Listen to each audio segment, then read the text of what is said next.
In part 1 of this series, we looked at how the human sense of selfhood has come to develop through a series of distinct evolutionary epochs. The sense of selfhood or subjectivity is the sense of our awareness as an internal realm which is distinct from an external world. Over the course of human history, we find distinct phases through which the various structures of human subjectivity have come to emerge and realize themselves. Thus far, we have taken a general overview of what Jean Gebser refers to as the archaic, magical, and mythical modes of consciousness.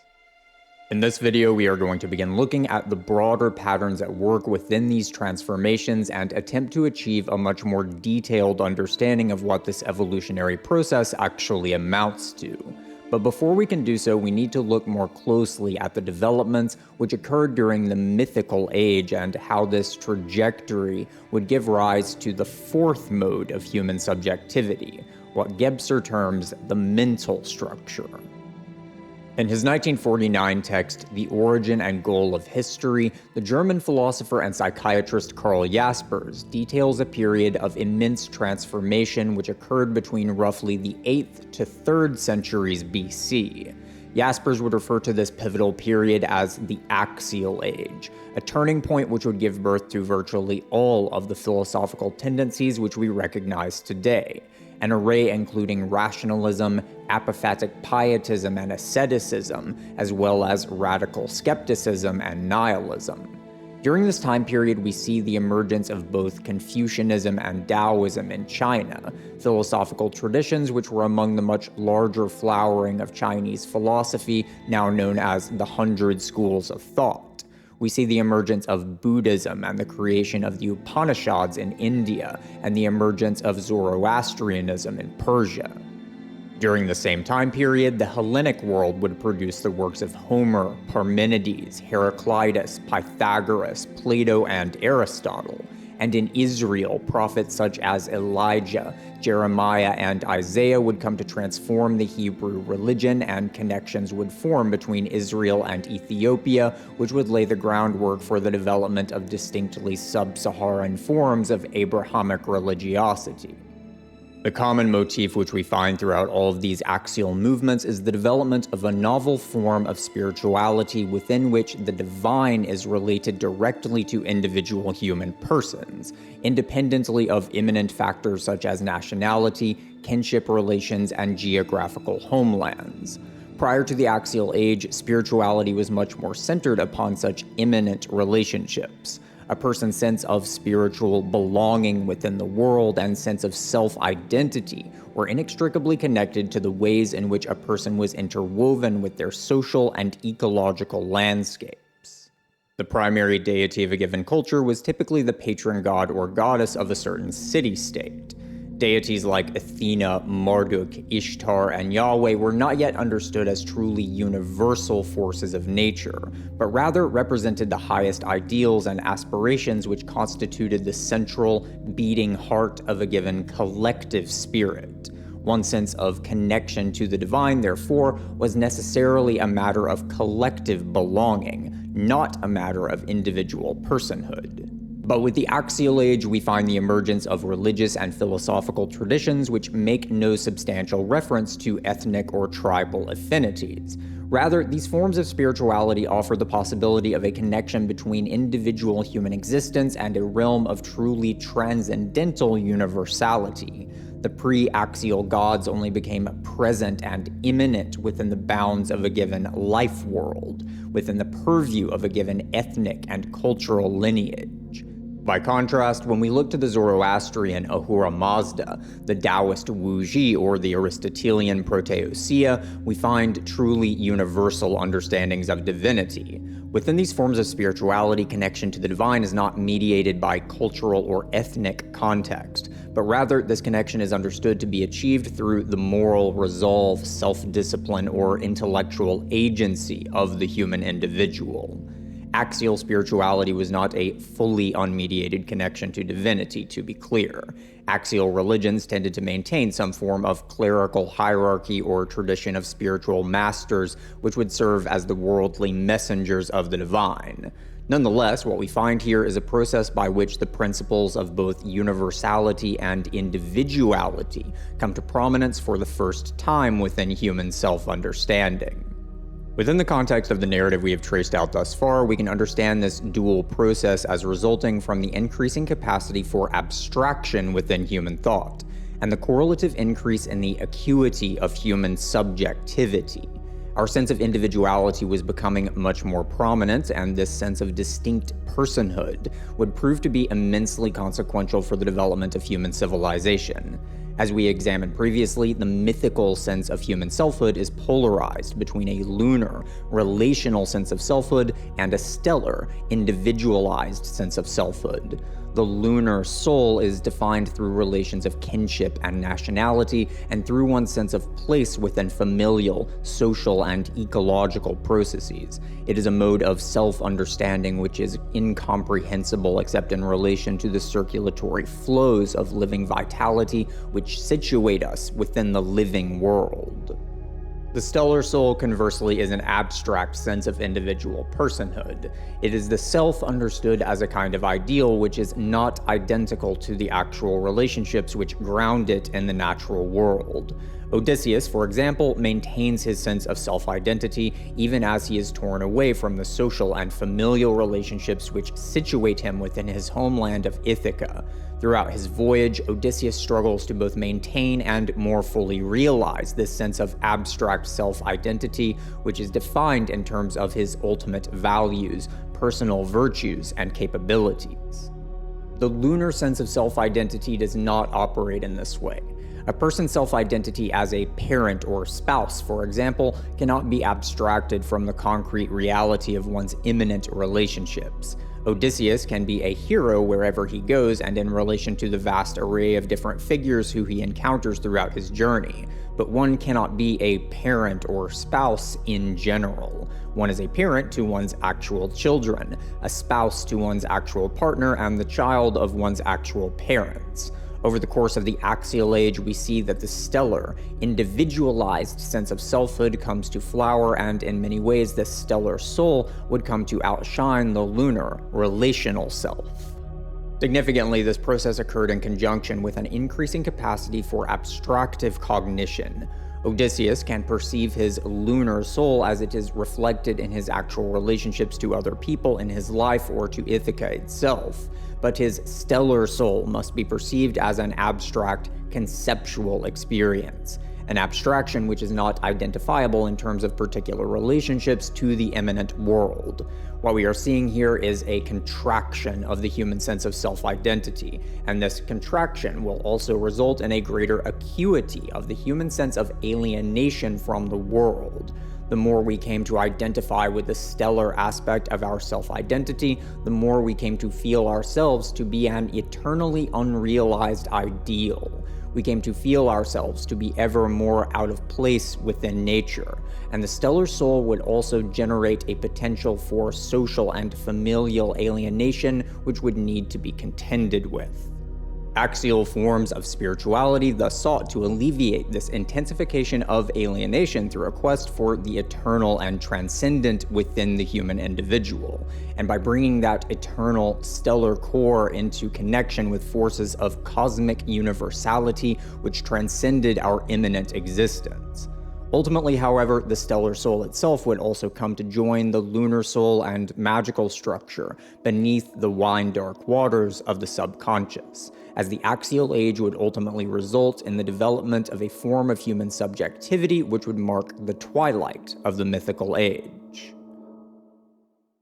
All right, everybody, it's time for a word from today's... No, I'm just kidding. No one actually sponsors crap like this, but I have decided to take a little break, a little detour in the middle of this comically massive video essay, and instead of just talking about these things in purely theoretical terms, I wanted to kind of tell a bit of a story here to actually illustrate some of these ideas, and I've decided that one of the most pristine articulations, which really well illustrates a lot of the things we're talking about here, is the Greek tragedy, the Oresteia.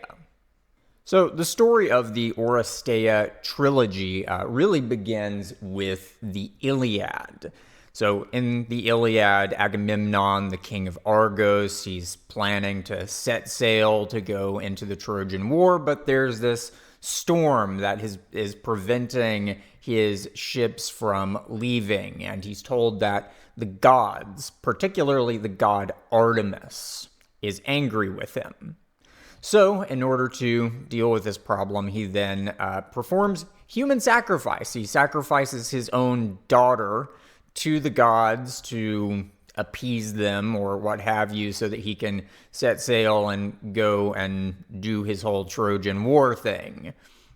And this really here is kind of the inciting incident of what will become the story of the Oresteia, because it serves the purpose of being this kind of breaking of a kind of boundary in a way. And this is something I think you see quite commonly within Greek tragedy, that there's some kind of transgression against the order of the civilized world that then kind of opens up the floodgates of the chthonic magical madness which then ensues. So within Oedipus, for example, there's a number of things that kind of serve this purpose: the fratricide, the incest, the initial fleeing from fate. These all kind of facilitate that in some way or another. So in any case, Agamemnon kills his daughter, and his wife, Clytemnestra, is understandably kind of butthurt about this. So eventually, Agamemnon returns from the Trojan War with his prize, which is the Trojan princess Cassandra. So this is the character from whom we get this notion of the Cassandra complex, right? This idea of a person who is plagued by these persistent feelings of impending doom, because that's kind of Cassandra's role in the story. She's kind of a seeress. She's able to see the ultimate fate which awaits herself and Agamemnon, but she kind of just has to sit around and wait for it to happen. So the daughter of Agamemnon, by the way, is named Iphigenia, which I completely forgot while recording that first little bit right there, and I am not re-recording it, so there you go. Anyway, so Iphigenia has been sacrificed, Agamemnon comes back, Clytemnestra is now planning to kill him, and so what happens here, and this is another one of these little transgressions, you usually have like a sequence of these that kind of they're kind of like markers in this kind of descent into madness, where at like each step there's another transgression. So anyway, Clytemnestra is greeting Agamemnon as he returns to Argos, and she's got these like robes or tapestries, these like sacred crimson cloths laid out for him to walk upon as he returns to his palace. And initially Agamemnon doesn't want to do this because this is sacrilege. This is like not okay.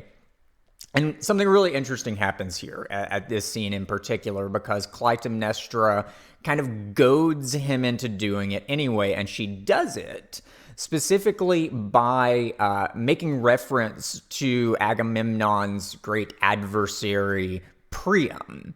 And so she basically says, like, oh, you're worried about what other people will think if you walked on these tapestries, Agamemnon, but would your rival be worried about that? And so she just kind of does that. She just kind of basically says, hey, look, like, you're worried about all this stuff, but, you know, your adversary Priam, you know, he's not worried about what other people think. He's not worried about what the gods think. He's arrogant and boastful and, you know, is able to do things like this. Why don't you allow yourself to do this? And so at this point, we can really start to unpack the overall themes here. And the overall themes here, there's really 4 of them, I believe, and we'll get to that. But I wanted to talk about this scene with Clytemnestra antagonizing Agamemnon into walking on these tapestries in particular, because it really illustrates something absolutely brilliant. That Clytemnestra is able to perceive very clearly that the sense of superiority which Agamemnon feels towards Priam, his sense of his own self-ideal, is in fact envy once you peel back the layers.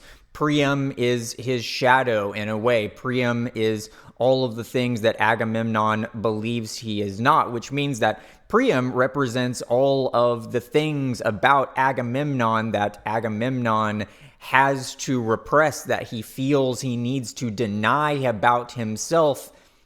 And Priam is the villain because Priam does not engage in that kind of self-denial. And this creates a kind of envy and resentment in Agamemnon.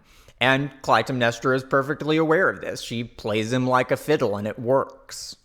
So this scene is pretty important, I believe, because the way that it illustrates this codependence between the ego ideal, the stellar soul, and the shadow. These things are interdependent with one another because the shadow is that which cannot be integrated, it is that which is excluded when one attempts to realize the ego ideal, to manifest it is that which must be denied. And so within this very simple, straightforward scene, we can see the way in which the shadow and the stellar soul are interdependent on one another, and how this interdependence then results in these themes of envy and resentment and weaknesses that can be exploited. And so here we can go ahead and kind of start to unpack what the major thematic elements are. And I think we can already begin to see this duality of the solar and the lunar, or the stellar and the lunar, however you want to phrase that. So most of you guys are probably familiar, if you're familiar with philosophy in general, you've probably heard of Nietzsche's distinction, his duality of the Apollonian and the Dionysian, which he articulates within The Birth of Tragedy. This is something that is actually very fundamental to Nietzsche's thought throughout his entire career, I would say. But in any case, Heidegger, interestingly, within his readings of Heraclitus, kind of makes the argument that the real polarity here is not actually between Apollo and Dionysus. It's actually between Apollo and Artemis, interestingly. And this makes sense because Artemis and Apollo within Greek mythology are twins.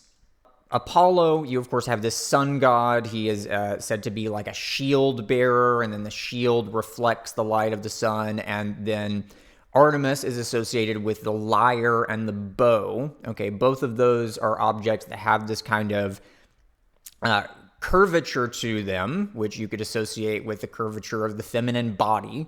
You could also associate it with the curvature of the crescent moon. And recall again that it is Artemis who was angry at Agamemnon, and that's why he was unable to set sail. It's why he engaged in this practice of human sacrifice with his daughter Iphigenia. And so that sacrifice as well, that also points us towards what I would call the magical structure. It's pointing us towards this kind of abyssal, chthonic realm, which lies beneath the Apollonian and the Artemisian, right? So this is something we've talked about in other videos, not in this video series, but this kind of transition which occurs from Saturn worship to Jupiter worship, which occurs in the ancient world. So you've probably heard of this notion of like the golden age of Saturn, which is pointing to this time period in which there was not yet any real division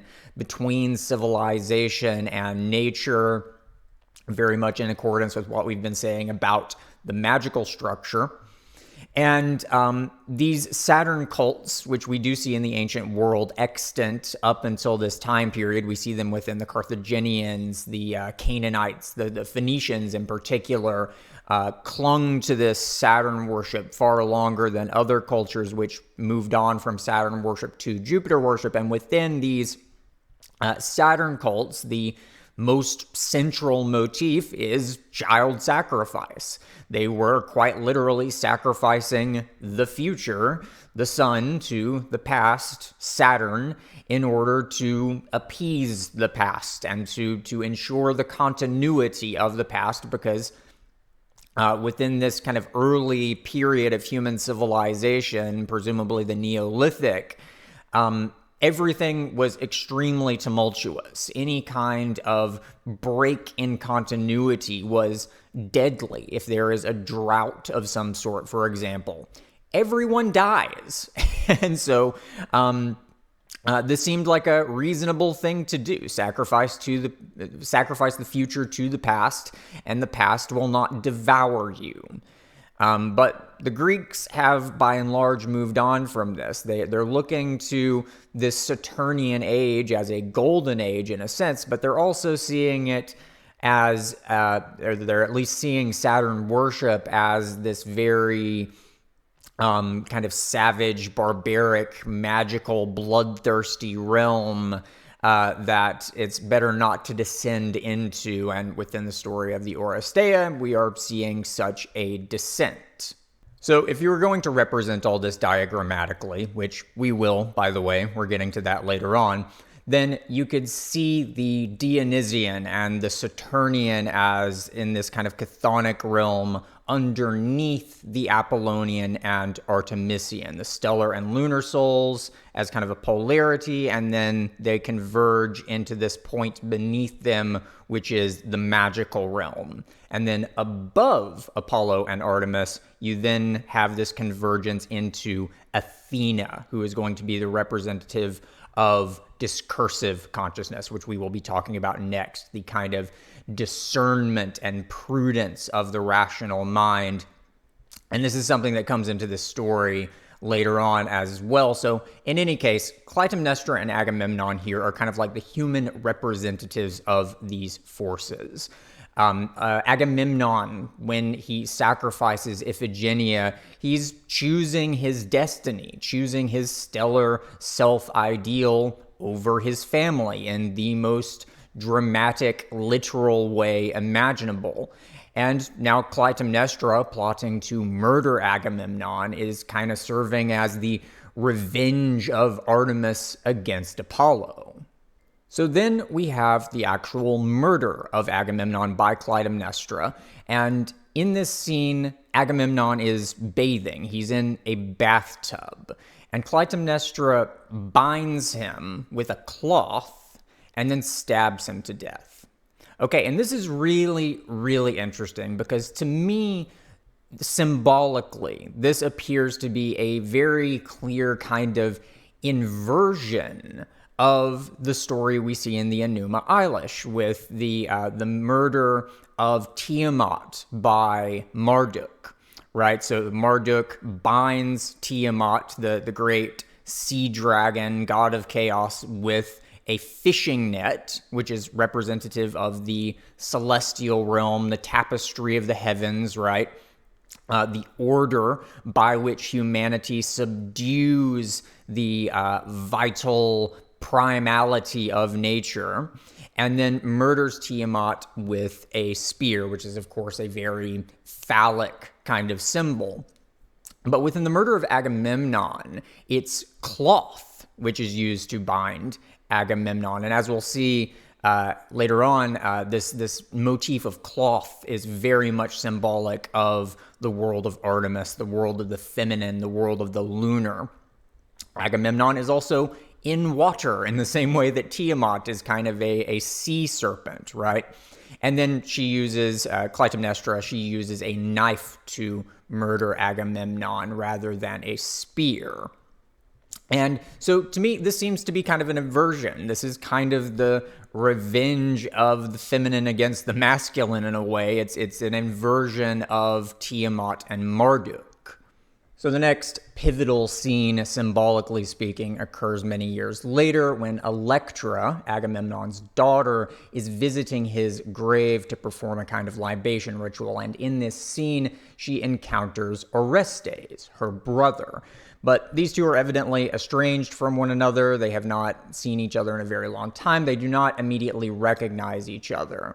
And the recognition here occurs when Orestes presents Electra with a piece of cloth, and she recognizes it as something that she wove for him during their childhood. And so this might be something that is kind of difficult for us to understand in the modern world, because we live in a world in which textiles are produced by machines. They all look the same, but in the ancient world, cloth was woven by human hands. It's perfectly reasonable to think that a person might be able to recognize a piece of cloth as the work of a particular artisan. So, of course, this further illustrates the symbolic import of cloth, and it reinforces this overall notion that this entire narrative is this kind of blood feud between the stellar soul and the lunar soul, between Apollo and Artemis. And so I'm not going to go over the entirety of the rest of the narrative. This is a long video already, and we've got a lot of ground to cover. The channel Essential Salts has a really good video covering the entire trilogy, and so you guys should check that out. But in any case, the ultimate climax, not to give away the punchline, but the ultimate climax of this narrative is going to be the intervention of Athena. Athena is going to come in, and through her juridical discernment, juridical prudence, she is going to kind of mediate between the stellar and the lunar and give a kind of resolution to the story. And so that then is the discursive structure. That is the rationality, which is ultimately going to come into play to resolve the tensions between the stellar and the lunar. As we saw previously in the works of Julian Jaynes, we also find within this time period numerous lamentations that the voices of the gods had begun to fall silent. Within the Paleolithic, Neolithic, Chalcolithic, and early Bronze Age, human consciousness had experienced its own inner voices as the voices of the ancestors, and later as the voices of the gods. We did not yet experience thought as something which was produced by the internal agency of an individual self. In fact, we don't even find the notion of thought as a concept distinct from spoken language until the late Bronze Age. We can see the beginnings of truly abstract cognition in the transition from ancestor worship to deity worship. Within truly magical consciousness and in the transitional consciousness of the Neolithic period, the inner voices are the voices of particular human beings, ancestral spirits, which are identical to specific flesh and blood human beings who actually lived. Later, these voices came to be blended together and distilled into what we could describe in Jungian terms as autonomous archetypal complexes, or to just call a spade, deities. As human thought developed a greater capacity for abstraction, the very thought forms within us came to be ever more abstract themselves, ever more universal. This notion of abstraction is immensely significant within this narrative, and this is something we should look at more closely. Consider these composite images of human faces. These are images which have been created through merging many dozens, hundreds, or thousands of photographs. In this process, commonalities come to be emphasized while divergent features come to be diminished. The end result is a kind of archetype, an abstraction which encompasses a vast range of particulars, but which is in itself a universal or conceptual entity, one which cannot be identified with any particular instances. By understanding abstraction as a kind of compositional coalescence of particulars, we can begin to understand that the emergence of deity worship from ancestor worship coincided with an increasing capacity for abstraction. We can imagine that the voices of the ancestors came to be synthesized and distilled into something akin to composite images, abstract conceptual entities within which the unique characteristics of particulars came to be dissolved into the more universal features of archetypes. Our concern was no longer exclusively upon individual persons who assumed the roles of father, warrior, or priestess, but now also with the archetypal father, archetypal warrior, and archetypal priestess. This process of noetic distillation would result in the self-generation of composite entities, which quite literally guided the development of human civilization from within. Here we need to begin looking at these developments in a much broader and more metaphysical manner in order to understand exactly why and how these distinct structures of consciousness came to emerge from one another. The human ego is a form of agency which directs and controls processes which are within its horizon of awareness. Consider the process of learning a new skill like riding a bike, for example. At first, almost every motion of the body must be consciously directed by the ego. We don't yet know exactly what to do, and so we must consciously feel our way forward, making mistakes as we go and internalizing behaviors which are actually successful. But as we progress in learning this ability, these motions come to be second nature. We don't have to consciously attend to every single twist and turn of the body or remember exactly how to ride a bike every time we attempt to do so. These processes become a part of our muscle memory as the behaviors sink beneath egoic awareness and into the subconscious processes of the body, which are able to operate autonomously without the direct intervention of the ego. The subconscious mind and the human body are composed of such solidified habits. The corporeal realm itself is one of solidified thought. As previously noted, the mythical structure of awareness is characterized by polarity, a syzygy of opposition which depends upon the underlying magical structure and its defining principles of unity, interdependence, and resonance. As the mythical structure came to develop, the magical structure beneath it came to solidify, thus becoming incorporated into the subconscious realm of habit and thus falling beneath the horizon of egoic awareness.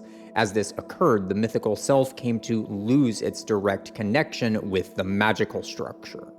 The lunar soul, which is necessarily interwoven with the magical structure, came to be subordinated to the stellar soul, thus resulting in the acuity of self-alienation, which would become the innermost engine of the Axial Age. Simultaneously, the very possibility of mythical polarity itself came to be destabilized by this loss of connection with magical unity. Without magical awareness, the human ego could no longer properly cognize the unity of opposites which lay at the core of the mythical structure. This union of opposition had already come to be deeply wounded by the collective birth trauma which divided the Paleolithic and Neolithic epochs. As we saw previously in the Enuma Elish and other myths, celestial order and primal chaos were not necessarily seen as complementary equivalents, as humanity had come to perceive the primal vitality of nature as a hostile threat to its very existence. We had been primed by this collective trauma to begin perceiving chaos as the mere negation of order, darkness as the mere absence of light, and immanence as the deterioration of the transcendent. The union of human and nature, interior and exterior, had been transformed into a paradoxical antinomy of selfhood and otherness. From its very birth, the mythical structure had already contained within itself the seeds of its eventual self-destruction.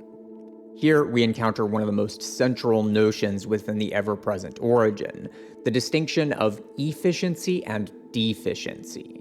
According to Gebser, an efficient structure of consciousness is one which is able to properly integrate the human self with the world it inhabits and with the structures of consciousness which underpin it. As a structure of consciousness becomes deficient, it is no longer able to achieve such integration. This results in an inner contradiction between self and world, and between the distinct aspects of the human being. This inner friction results in the destabilization of human culture and the human individual, but this friction will also serve as the engine which will bring forth the subsequent structure of consciousness. Over the course of the Axial Age, this is exactly what we find. As the concretion of the magical structure and the collective trauma of the deluge came to transform the mythical epoch, mythical polarity itself would come to be transmuted into a new form of dimensionality. As we saw previously, the trajectory thus far has taken us from the zero-dimensional oneness of the archaic to the monopolar unity of the magical, and finally, the syzygistic dipolarity of the mythical. With the twilight of the mythical epoch, we will now see the advent of triality. This mutually balanced complementarity of the mythical epoch would be severed apart into the mutual negation of thesis and antithesis, order or chaos, truth or falsehood, being or nothingness, presence or absence. This negativity would then allow the human mind to begin exerting a power of active discernment in a way that had previously not been possible. By bringing propositions into relation with one another, the human mind could then derive conclusions through the process of negation.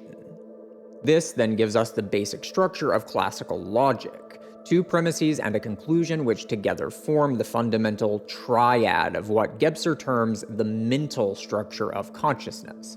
Here I'm going to diverge from Gebser somewhat, as I think that the term mental here is extremely vague, and instead I will be referring to this post-mythical consciousness as the discursive structure, for reasons which will be elaborated shortly. Through this newfound power of logical inference and discernment, the human ego is now able to experience a form of intellectual agency, which then facilitated the internalization of the inner voice. The complexes or spiritual entities which had previously been identified as external gods were now felt to be parts of our own selves. We came to feel that the dialogue within our own minds was actually produced by our own egos, as the ego was now able to actively engage in a process of deriving thoughts from one another and from sensory experiences through inference. We find one of the clearest and most developed examples of this within the Socratic dialogues. Within these narratives, Socrates goes about asking questions of his interlocutors in an effort to bring them to conclusions through the dialectical movements of their own thought. Questions result in answers, which then result in subsequent questions. Propositions are brought into conflict with one another, and conclusions are decisions which must be made as an interlocutor is faced with contradictory alternatives which demand a resolution.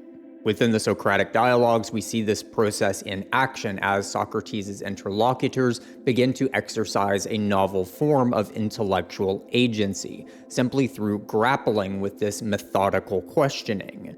Thus, we can see the process by which this emerging discursive consciousness would come to internalize the inner dialogue, as the human mind came to experience this dialogue as within the ego's domain of agency. Agency is directly related to the sense of division between internality and externality, and we can make this connection clearer by use of other examples. Most human beings do not experience themselves to have any sense of voluntary control over their own hearts.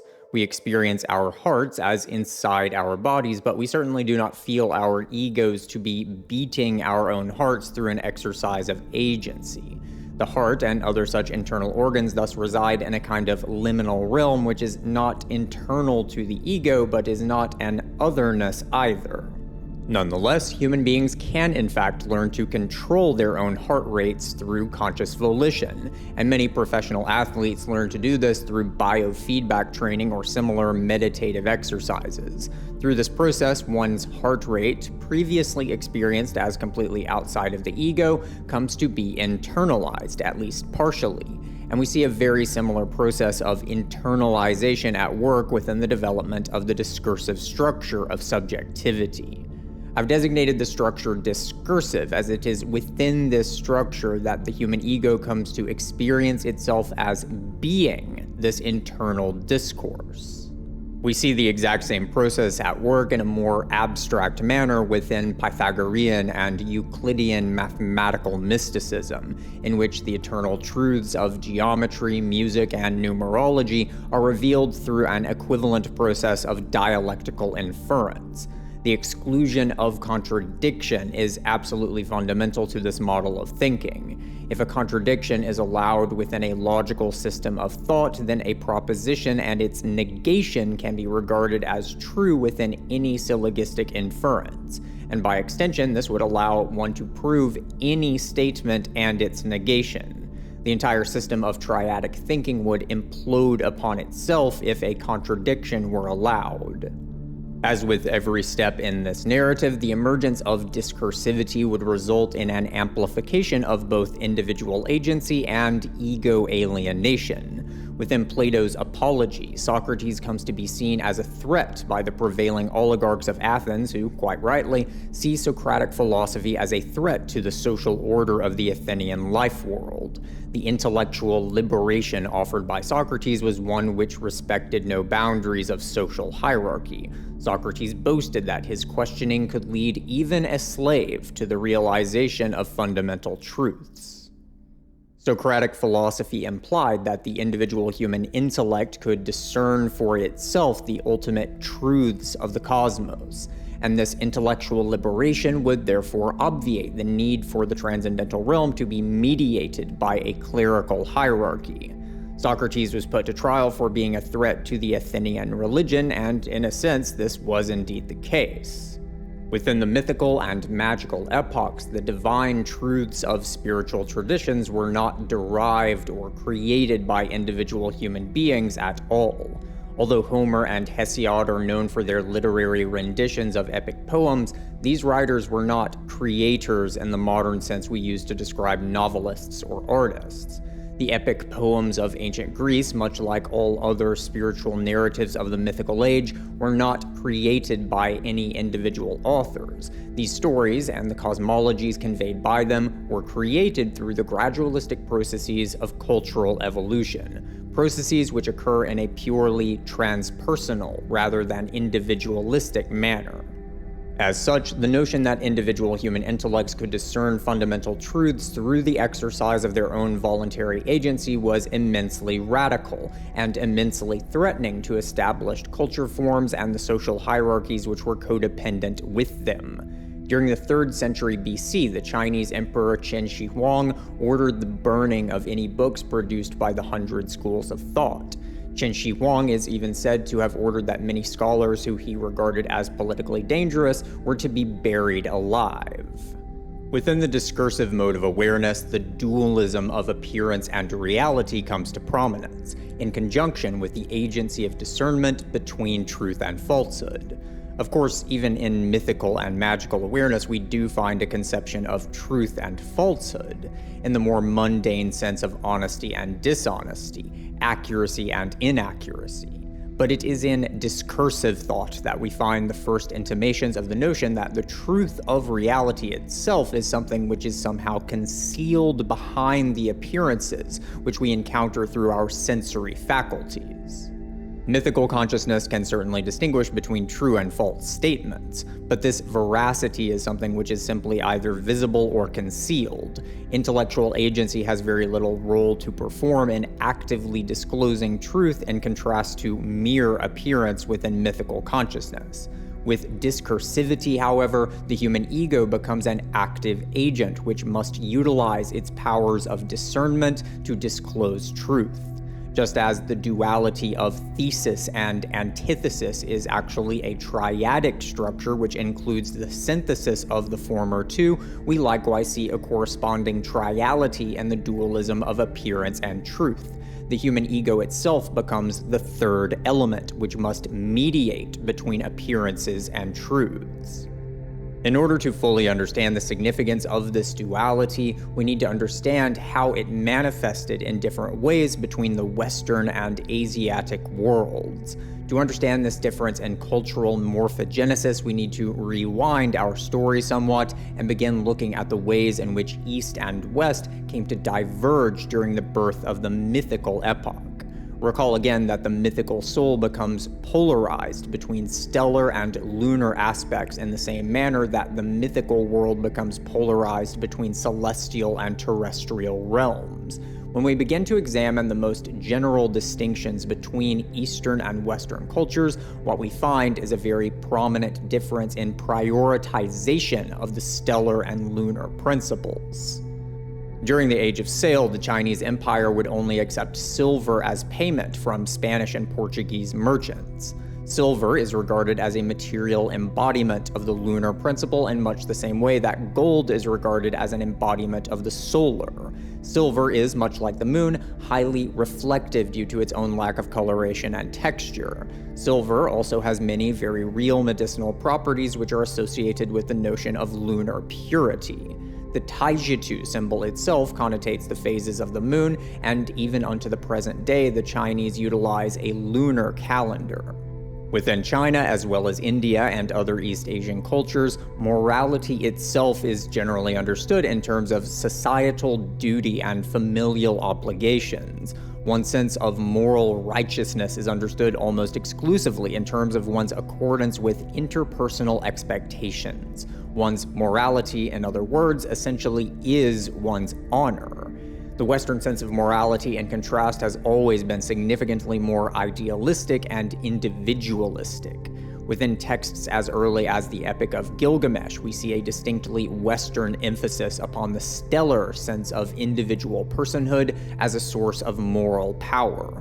The Western sense of morality orients itself much more towards transcendental ideals, which are seen as independent from, or even in stark contrast with, one's familial and social duties. Within the book of Matthew, Jesus states, quote, "Anyone who loves their father or mother more than me is not worthy of me. Anyone who loves their son or daughter more than me is not worthy of me." This might seem like a rather callous statement, but the point here is that the underlying ethos of Christianity aspires towards transcendental ideals which can and will come into conflict with one's social and familial expectations. The order of the cosmic logos, in other words, is not necessarily equivalent to the forms of societal or natural order which we find in the manifest world. Social order is definitively not an end in and of itself within such metaphysics. Conversely, the Chinese notion of the mandate of heaven makes no such distinction. The order of social conformity simply is divine goodness, and evil is simply the social chaos which comes about through the breakdown of that order. The right to rule is thus directly contingent upon order itself as the celestial ideal. There is very little notion of an evil social order, except for one that is not able to prevent the breakdown of order into a chaotic fragmentation. Due to its lunar emphasis, there is, in a sense, much less distance between the ideal and the real within Eastern forms of mystical thought, and this directly correlates with a much more ambivalent attitude towards the stellar soul, a modality of self-identity which, as we saw previously, is a kind of individualistic self-ideal. This ambivalence towards the stellar soul is articulated very clearly within the Chinese myth of Sun Wukong. Otherwise known as the Monkey King, Sun Wukong is a monkey with golden fur and golden fiery eyes who is born out of a stone which is impregnated by the celestial energies of the sun and moon.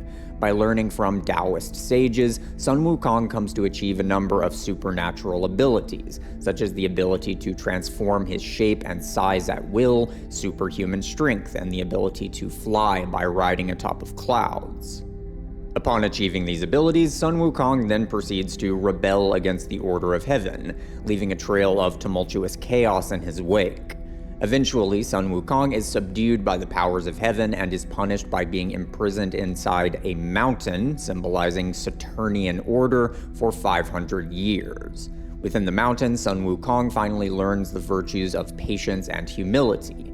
Upon being released from his bondage, Sun Wukong comes under the tutelage of a Buddhist monk who instructs him such that he finally becomes a respectable, acclimated member of society who is in accordance with the heavenly order.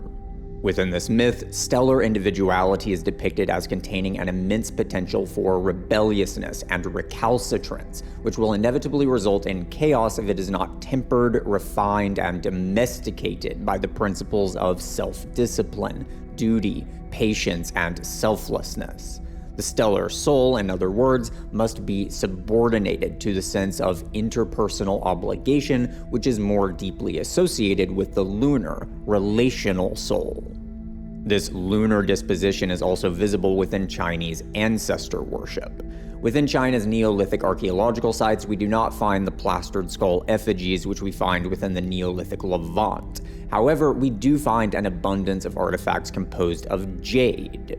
Over the course of at least 7,000 years of Chinese history, jade has performed a central role in facilitating communion between the living and the dead, and in protecting the dead from impure spiritual forces which might accost them in the afterlife. Jade is considered to be a substance which contains a perfectly balanced synthesis of the 5 Chinese elements, and is understood to achieve this through its inherent powers of purification. To a greater extent even than silver, jade is regarded as the material embodiment of socialization through purification, a theme which we see articulated in the redemption of Sun Wukong. While silver is certainly lunar in nature, it is a metallic substance, thus signifying a dominance of yin. Jade, an earthen substance, is instead regarded as a perfect balance of both yin and yang, as well as the 5 alchemical elements. Unlike Western cultures, Chinese culture has retained these practices of ancestor worship even unto the modern day.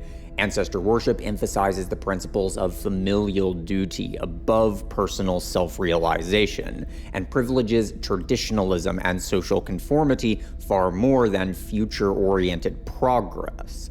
In a highly recursive manner, these cultural features both emerge from and reinforce the Eastern emphasis upon lunar rather than stellar self-identity. Conversely, within the Epic of Gilgamesh, Homer's Odyssey, and even within historical narratives such as those of Alexander the Great and Julius Caesar, we find an emphasis upon the self as an individualistic ideal, a soul which transcends one's familial and social context. In the 14th century BC, we see this stellar emphasis manifested in the Egyptian Atenism movement, in which the pharaoh Akhenaten attempted to reform the Kemetic religion such that Aten, a deity identified with the disk of the sun, would be regarded as the highest god and center of the entire cosmos. Within Western cultures, the sun is simultaneously regarded as an image of the individual soul, the highest values to be aspired towards, and the individual will which strives towards the realization of such values. Within Christian cosmologies, the sun is often understood as a manifestation of the cosmic logos, the will of God which generates and sustains the created world, and Jesus of Nazareth is understood to be the ultimate incarnation of this very logos. Christ is therefore the sun in both the familial and stellar senses. This artifact, titled the Lindholm Amulet, dated between the 4th and 6th centuries AD, is of pre-Christic Scandinavian origin. Upon it, we find runes which can be approximately translated as, "I, the magician, am called the one of the sun." These runes thus articulate an assertion of self-identity which undoubtedly was understood to be a form of magical invocation, and of course the direct invocation of the sun itself is extremely poignant.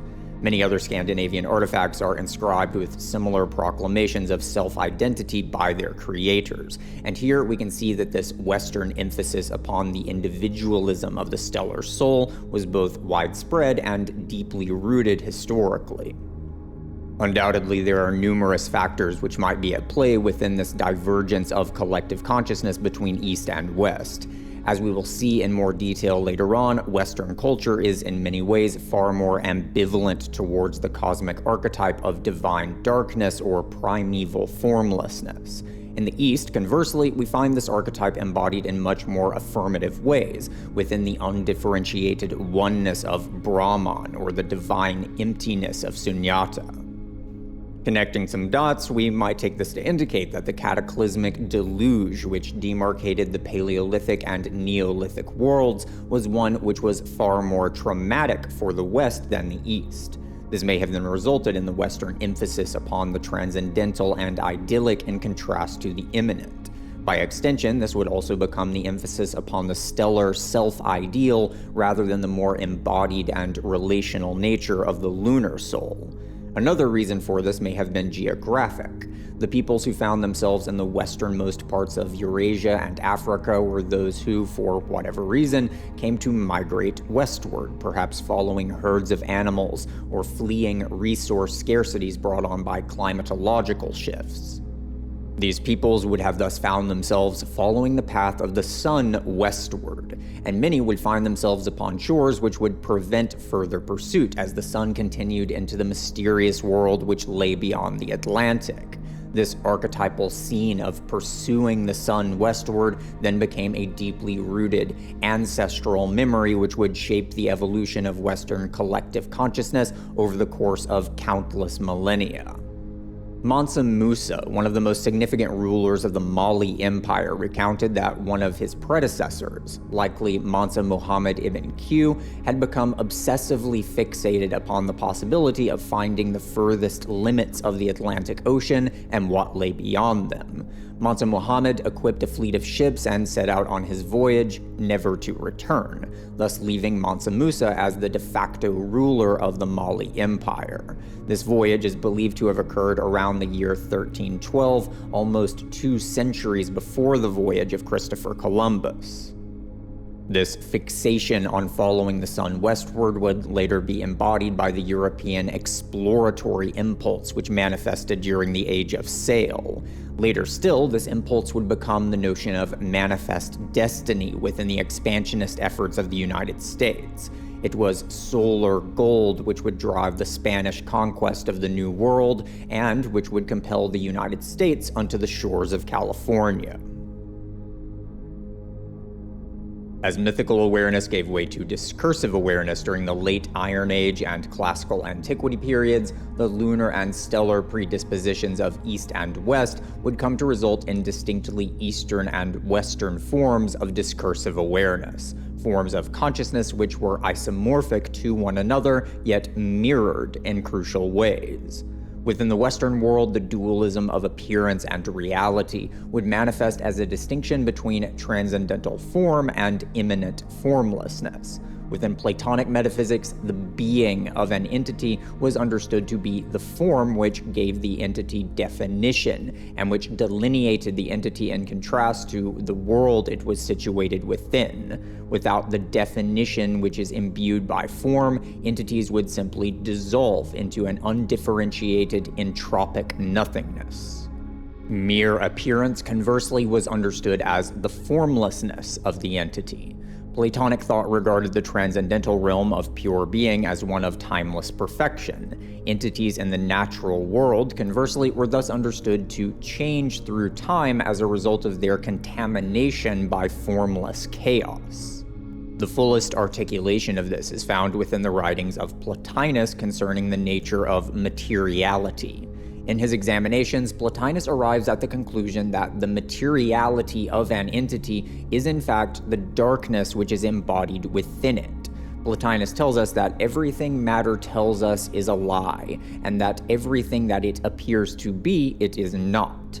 While forms themselves, allegedly, are fully transparent to the mind, matter always withdraws from us. It conceals within itself its inner fathoms, and as such, our apprehension of matter is never fully exhaustive in the same way that our apprehension of pure form is thought to be. Within matter, there is an inextricable uncertainty and indeterminacy which resists being fully illuminated and captured by our cognition. Martin Heidegger would refer to this as the concealed concealment within unconcealment, the shadow which necessarily results from whatever light we cast upon embodied entities. In modern times, physical science would encounter this exact same paradox in a slightly different form within quantum indeterminacy and non-locality. The darkness which is the essence of materiality is an intractable liquid which cannot be nailed down by the discursive intellect. Plotinus concludes that this formless darkness is therefore a kind of pure seeming, the formless form of apparentness itself, which facilitates the descent of eternal forms into the shadowy, imperfect realm of becoming and bodily incarnation. As Western thought conceptualized the transcendental realm of genuine reality as one of form, this transcendental realm was thus one in which distinctions between beings could be maintained, even if the source of all being itself was regarded as the pure unity of the monad. This ultimate monad is effectively the form of unity itself. As form is that which unifies and thus defines a given entity, the monad is therefore a form of formedness, or metaform, as it were. The monad is, in other words, the form of unified identity. The principle of self-delineation, which we also see in the idyllic nature of the stellar soul. The breakdown of difference, therefore, was not regarded as a return to an ultimate underlying reality, but rather a chaotic fragmentation of reality, the descent of being into the pure nothingness of the abyss. Within certain contexts, this Western attitude of ambivalence towards the formless mother would come to manifest as the overtly moralistic disavowal of bodily existence in general and feminine sexuality in particular, but that will have to be a subject for later on. Within Eastern thought, conversely, it is formlessness, which is regarded as true reality, and form, which is regarded as mere appearance. The Buddhist Heart Sutra, for example, tells us that, quote, form is emptiness, and emptiness is form. In other words, the qualities which differentiate entities within the manifest world are all in fact instances of dependent arising, which emerge from the independent, pure being of formless oneness. All forms are, therefore, mere appearances, which arise as manifestations of the underlying, ultimate truth that is pure, undifferentiated awareness. The discursive dualism of appearance and reality which we find in the East is the mirror image of that which we find in the West, and this divergence speaks to a deeper divergence rooted in the origins of the mythical structure and, by extension, the origins of civilization as we know it. Due to this divergence, Eastern discursivity would emerge from a mythical ground which was far more lunar in its composition. Because of such lunar underpinnings, the Eastern modality of discursive consciousness would contain within itself the conditions for its own neutralization. As we have already begun to see, this process of consciousness evolution is one by which the human ego has come to be increasingly contracted or individualized over time. As this sense of individual identity becomes ever more acute, so too does the sense of individual alienation from the world. Recall again that the spiritual revolutions of the Axial Age were themselves attempts to contend with this increasing sense of alienation. As the tension of this alienation increases, so too does its potential energy, as the need to resolve this tension comes to bring forth cultural, spiritual, and socio-political metamorphosis. In other words, this increasing individualization is a source of potentially immense philosophical, spiritual, and cultural transformation, and, by extension, societal upheaval. But within the Eastern world, this potential threat to social stability was largely counteracted by the nature of Eastern consciousness itself. The lunar soul is in many ways much more formless than the stellar soul. Recall again the reflective nature of the lunar archetype, and that the reflectivity of a surface is due to its formlessness, its own lack of texture and coloration. The lunar soul is fundamentally relational. It is an image of self-identity which is defined through its reflection of one's familial and social context. This lunar emphasis, therefore, resulted in an Eastern mode of discursive consciousness, which construed the dualism of appearance and reality in such a way that reality was understood to be homogeneous oneness, that is, formlessness. Conversely, it was separation and differentiation that were understood to be mere appearance. This duality is the mirror image, quite literally, of the Western duality of form as being and formlessness as non-being.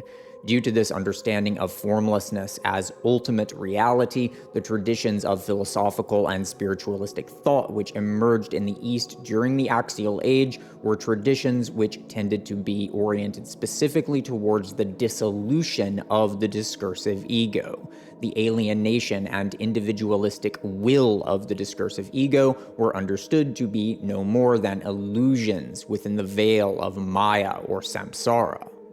Zen koans are an excellent illustration of this dynamic. Zen koans are brief statements, questions, or aphorisms which emphasize paradox and absurdism for the purpose of achieving kensho, the perception of one's own innermost being. Within Zen Buddhism, this innermost being is understood to be sunyata, a term meaning emptiness, vacuity, or voidancy.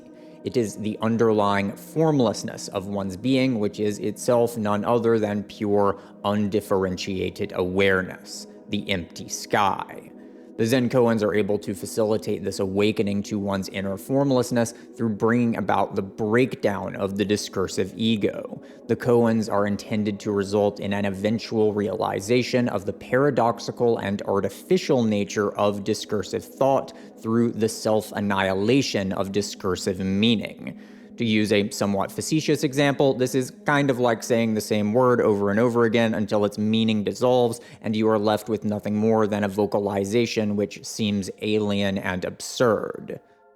Through this breakdown of discursive meaning, one achieves a sudden awakening to the inherent emptiness of thought itself.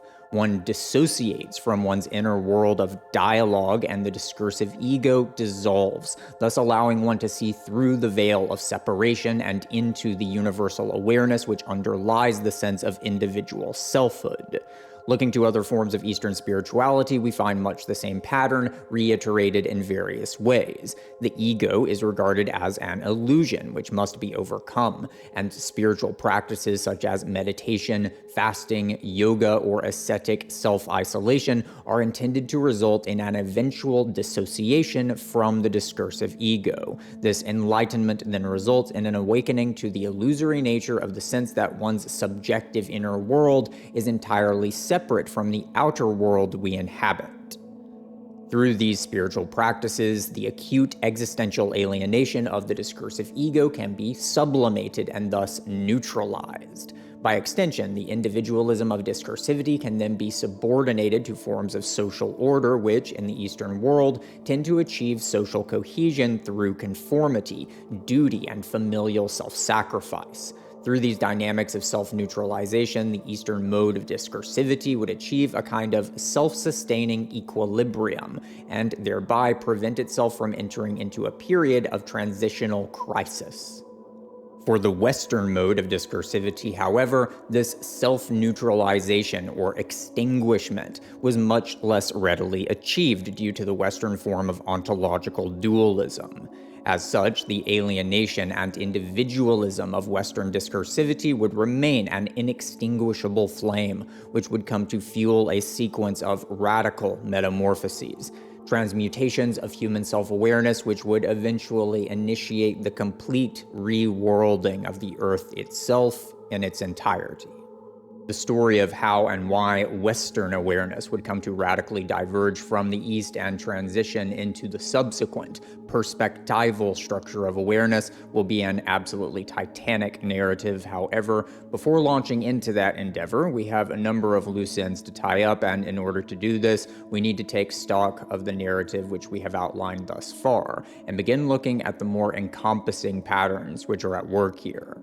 In part 1, we began to take note of the elemental characteristics of the structures of awareness. Now I want us to return to this notion and begin looking at these correspondences in far more detail. If one asks Google, Wikipedia, or, God forbid, Reddit about the differences between the Western and Chinese elemental frameworks, you will probably find an answer which reads something like this. Chinese elemental thought concerns different kinds of transformative processes, while Western elemental thought concerns different types of substances. The first part of this statement regarding the Chinese tradition is sort of correct, and hopefully I'll get around to addressing that topic later on. However, the second part of that statement regarding the Western elemental tradition is blatantly false. Within Western metaphysics, including both Aristotelian and Neoplatonic modes of thought, there is no notion whatsoever of different types of substances. Within modern physicalist science, we do indeed find an ontology rooted in different substances. The physicalist mythos presents us with a vast array of distinct chemical compounds and atomic nuclei. We are told that different categories of material entities are different because they are made of different types of physical stuff. Within Neoplatonic thought, however, there is exactly one type of substance, and that is the chora, the receptacle of pure darkness or formlessness, which is the condition for the manifestation of form as appearance within the natural world.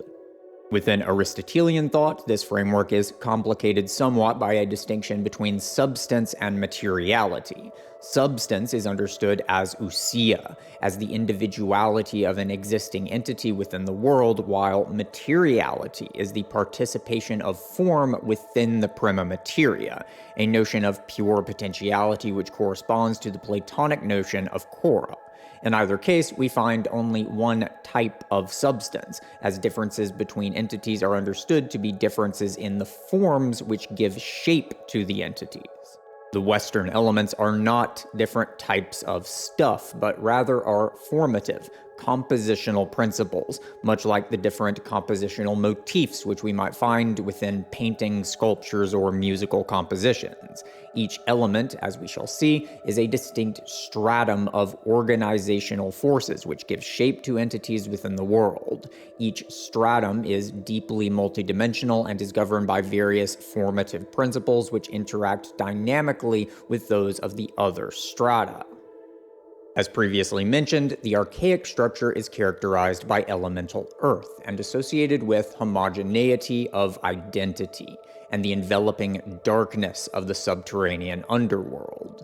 Earth is the somatic principle. It signifies the solid boundaries which prevent individual entities from blending together into homogeneity, but it also signifies the cohesion which binds together pluralities into wholes that do not simply crumble apart or fragment.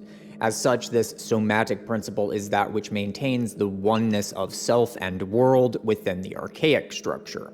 It is the solid surface of the earth which maintains the boundary between the worlds of the living and the worlds of the dead, as well as the boundary between the archaic mother goddess and the world which is born out of her abyssal, inconceivable vastness. Not only is this somatic principle of boundedness that which synthesizes self and world within the archaic structure, but moreover it is also this very principle which is the common feature of both physicality and subjectivity. The boundaries of a physical object consist of extended surfaces, which separate the internal from the external. Similarly, the boundaries of subjectivity demarcate the realms of internal experience and external objectivity. This isomorphism of the somatic and the subjective will become much more significant later on once we begin to examine perspectival consciousness. The somatic principle is found within Indic metaphysics as the notion of the anamaya kosha, the physical body which is said to be the outermost layer of the subtle sheaths which constitute the human organism. The magical structure is then characterized by elemental water. It is a world of circulating vital energies exemplified by semen and blood, rain and magma, and the oceanic world of amniotic fluid, which awakening consciousness first finds itself within. Magical awareness identifies itself as being this circulatory flux of vital energies which weave together the human body and the magical tribe. This elemental water is much more than what physicalist science identifies as a chemical substance. Within Western esoteric traditions, elemental water is identified with the notion of ether. The etheric body consists of the formative principles which shape the physiological constitution of the living organism, in much the same way that physical water vitalizes corporeal matter. We could thus correlate this elemental principle with more modern notions such as that of bioelectric fields. Within Indic metaphysics, the etheric principle is found within the notion of the pranamaya kosha, the sheath of vitality which gives shape to the somatic body, or annamaya kosha. Mythical consciousness is then characterized by elemental air, by the pneuma which mediates between the terrestrial and celestial worlds. Fundamentally, elemental air is sentience. It consists of behavioral patterns, drives, instincts, anxieties, and emotions. While the vital forces of elemental water animate both flora and fauna, it is the sentience of elemental air which differentiates animals from plants. Within the Western esoteric tradition, elemental air is identified with the astral realm. In experiencing itself as this astral body, the mythical soul comes to experience itself as inhabiting a liminal domain between earth and sky, rather than understanding itself primarily in relation to the subterranean womb of the Earth Mother Goddess. Within Indic metaphysics, we find this sentient principle as the Manamaya Kosha. The Manamaya Kosha is illustrated through the imagery of clouds, which are brought forth and driven away by the agency of the wind. It is that which compels the motions of living bodies. It is within the mythical epoch of sentient selfhood that we encounter the first intimations of an individual agency, which is distinct from tribalistic, collective agency.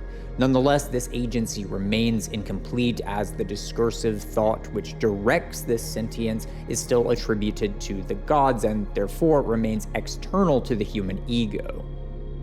Discursive consciousness, then, is characterized by elemental fire, the highest organizational stratum among the four classical elements.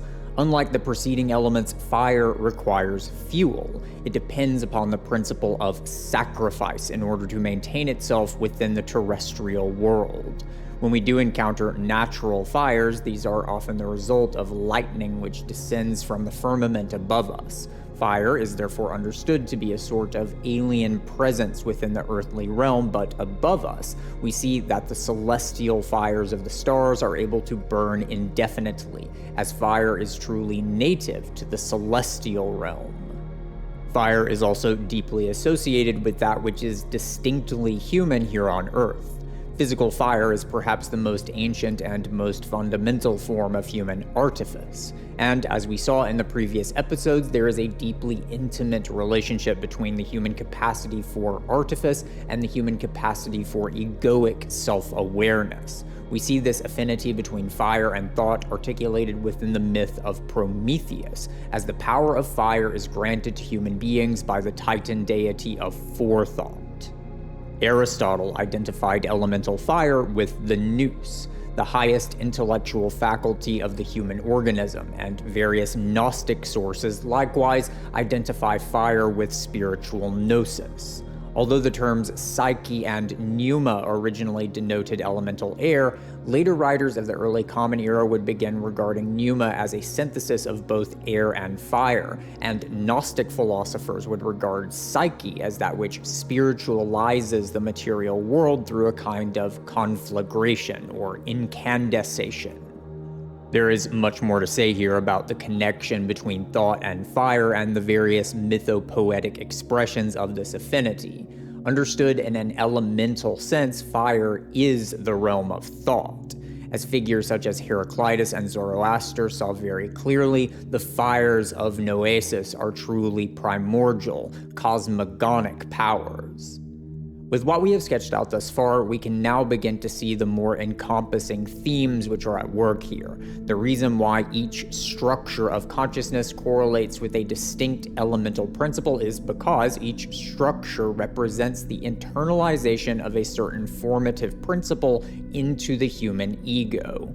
The human organism is stratified by these formative elements, and with each structure of awareness, another such stratum is incorporated into the boundary which divides self and world.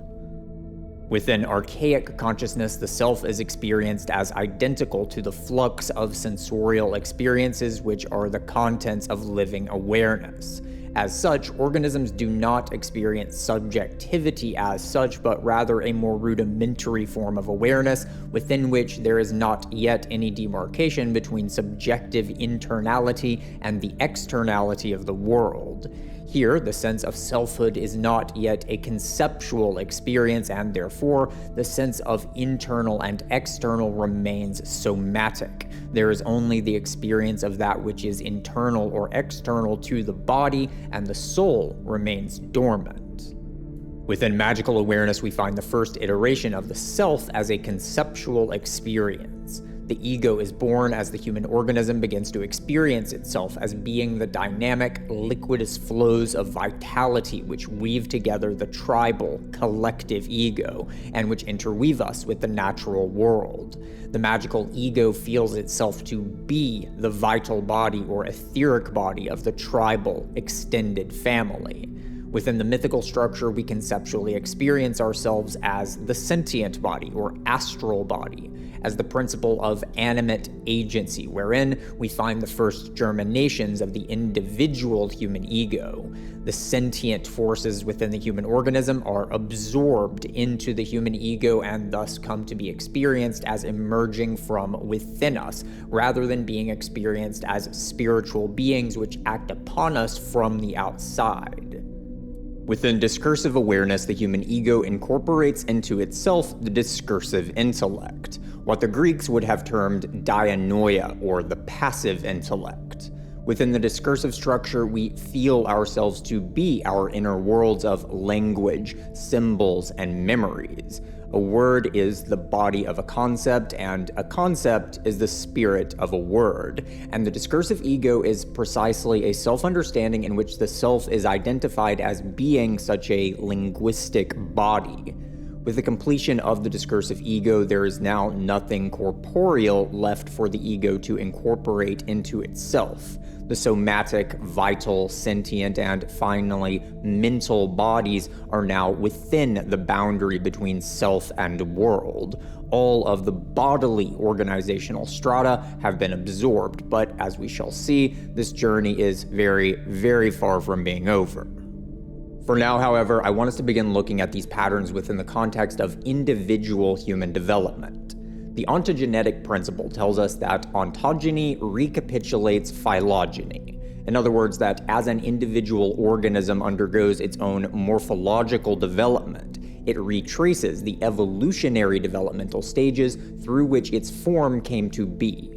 This phenomenon of ontogenetic recapitulation is why we are not limited to looking at ancient history and speculating in order to fill in the gaps. We can watch this process of ego development occur with our own eyes, albeit in a much more accelerated manner, by examining the psycho-spiritual development of individual human beings. Within the uterine, embryonic state, we find the recapitulation of the archaic structure, a mode of consciousness in which there is not yet any separation between an internal world of selfhood and an external world of otherness. For the developing embryo, the womb itself is the totality of both self and world. For approximately the first 7 years of the child's development following birth, we find a recapitulation of the magical structure. The sense of selfhood first emerges as the child comes to identify itself as being its own vital, physiological processes. The nascent ego is experienced as identical to its feelings of hunger and satiation, comfort and discomfort, warmth and coolness. In other words, the vital layer of the ego comes to form.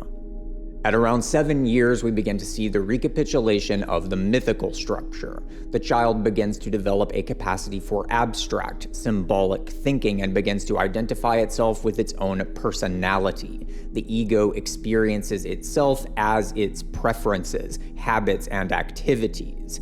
In this process, we see the development of the sentient ego. Between the ages of approximately 14 and 21, the child first comes to identify itself as being its own internal world of thought and dialogue. The child is now developing as an active agent of linguistic and discursive rationality, and the ego thus incorporates into itself what we can designate as the mental body or dianoetic body. Between the ages of 21 and 28, we will then see the development of the perspectival ego, but there is much more ground which needs to be covered here before this phase can truly come into focus. For now, suffice it to say that this entire process is one of inheritance, within which the evolutionary achievements of human history are recreated within the development of the individual human ego. This recapitulation of phylogeny is a repetition of the past, and as such, is governed by the precessions of the planet Saturn. As we examined previously, Saturn is time understood in a very specific sense, as the repetition, constancy, or inertia of the past. It is the principle of conservation, karmic reenactment, stability, and inheritance, the leaden solidity of that which has already been achieved, established, or concretized. The planet Saturn takes approximately 28 years to transition through the night sky and return to a given starting point within the zodiac. As such, the transitions between these 7-year recapitulation phases correlate with what astrologers refer to as the hard aspects of this precession. These are the 90-degree, 180-degree, and 0-degree relationships between the current location of Saturn and its initial placement at the time of birth. When Saturn reaches a 90-degree relation with its natal placement, this correlates with the completion of the vital aspect of the ego, and the development of the sentient ego will then begin. At 180 degrees, an opposition, the sentient ego will come to completion, and the discursive ego will begin to develop. 7 years later, Saturn will once again arrive at the 90-degree relation, and this will mark the beginnings of the perspectival ego. At 0 degrees, Saturn has completed its 28-year cycle and is now in a direct conjunction with its natal placement. This period, usually lasting from about 27 to 30 years of age for an individual, is known as the Saturn return. This period is notorious for its tendency to be an immensely tumultuous period in a person's life. Although we have yet to examine the perspectival ego, which will come to completion during this period, we can already infer that this period will mark the point of greatest individualization or separation of the human ego, the point of greatest contraction and, by extension, intensity of alienation. This period tends to be marked by a sense of immense and often solipsistic existential dread. The intense anxiety of this period is, for many, almost unbearable, and it is thus unsurprising, though undoubtedly tragic, that this phase has been enshrined in popular culture as the 27 Club, an alarmingly long list of highly creative and cerebral individuals who attempted to contend with this solipsistic alienation through the use of alcohol or recreational drugs, with ultimately lethal consequences. Before moving on, I need to complicate this narrative somewhat. Running in parallel to this process of ego individuation, we also find a correlative process of bodily individuation, one which occurs far more rapidly than the development of the ego. Within the development of bodily autonomy, we find the exact same pattern of developmental phases, but expressed in a far more accelerated way. By looking at this bodily individuation in detail, we can begin to reveal some very crucial pieces of the puzzle we are attempting to assemble here. I want us to begin by looking at the works of the Czech American psychiatrist Stanislav Grof and the theory of perinatal matrices, which he articulates within his text, The Cosmic Game. Grof pioneered a form of psychotherapy known as holotropic therapy. Holotropic therapy includes various forms of practices, such as holotropic breathwork and the use of entheogenic substances, which allow the patient and psychiatrist to delve into the innermost reaches of the patient's subconscious. Throughout this research, one very central and consistent theme which Grof observed was the resurfacing of memories pertaining to a patient's birth trauma. The notion of birth trauma was initially developed by the Austrian psychoanalyst Otto Rank in his 1924 text, The Trauma of Birth. Rank saw the subconscious symbolism of the womb and the trauma of birth as fundamental motifs which could provide psychoanalysis with a window into the depths of human culture, social structures, and religion, as well as individual psychology. Through his holotropic research, Stanislav Grof came to elaborate this notion of birth trauma by introducing the notion of discrete perinatal matrices. Each of these matrices, according to Grof, corresponds with a distinct phase of the physiological birthing process itself, and each matrix is therefore said to be characterized by a unique archetypal and symbolic constitution. Grof observed that the subconscious minds of his patients seem to have become fixated on memories associated with a particular phase of the birth process. This fixation then manifested as a constellation of archetypal imagery, thoughts, and emotional states which would surface within holotropic states of consciousness. Grof theorized that specific experiences within the birthing process itself resulted in subconscious fixations upon particular matrices, either as idealized fantasies, or perhaps more commonly, as fantastical sources of primal paranoia. In addition to Grof's own theoretical contributions, the perinatal matrix model was then further elaborated by Grof's colleague, the cultural historian and philosopher Richard Tarnas, who noticed that Grof's descriptions of the four perinatal matrices very closely correlated with the archetypal complexes associated with the outer planets within astrological research: Saturn, Uranus, Neptune, and Pluto. As with our previous discussion of parapsychological phenomena within the previous video, I can only assume that some of my listeners will be of the opinion that astrology amounts to no more than tabloid nonsense, and that it shouldn't be taken seriously in an effort to understand the nature of human consciousness. Once again, however, I have other fish to fry at the moment, and so if you are one of those people, then I would recommend watching my video titled Celestial Spheres and the Collective Unconscious. Anywho, although Tarnas's contribution here is immensely important, and his insights certainly laid the groundwork for my own interpretation of perinatal matrix theory, my own interpretation has come to differ somewhat substantially from that of Tarnas, namely in the specific correlations between the perinatal matrices and the planetary archetypes. For the sake of brevity, I'm not going to explicate the original interpretation of Tarnas, contrast it with my own, and then rationalize the modifications which I've made. For now, I'm simply going to present my own interpretation, and I'll return to this topic in an epilogue episode which will conclude this series of videos. I'm not exactly saying that Richard Tarnas is wrong, per se, but I do believe that my own rendition does cut a bit deeper, and if you want to read about his interpretation, then links are in the description. According to Grof, perinatal matrix 1 correlates with a state of uterine oneness, which precedes the initiation of the birthing process. Fixations upon this matrix tend to manifest as scenes of oceanic bliss or immaculate Elysian landscapes of lush vegetation or paradisiacal rainforests. Within holotropic experiences, individuals might experience themselves as marine animals, or even as identical with the oceanic or verdant environments themselves. Fundamentally, Matrix 1 is characterized by a sense of undifferentiated oneness, which we can thus correlate with the archaic structure, the somatic phase of development. Complications of the first matrix, such as chronic stress or substance abuse on the part of the mother, can result in an individual developing a pervasive sense of self-contamination. The individual may become plagued by ambiguous feelings that they themselves are somehow morally defective, damaged, or cursed by demons or bad karma, and these self-depreciating delusions can make intimacy almost impossible for a person later in life if this underlying complex is not confronted.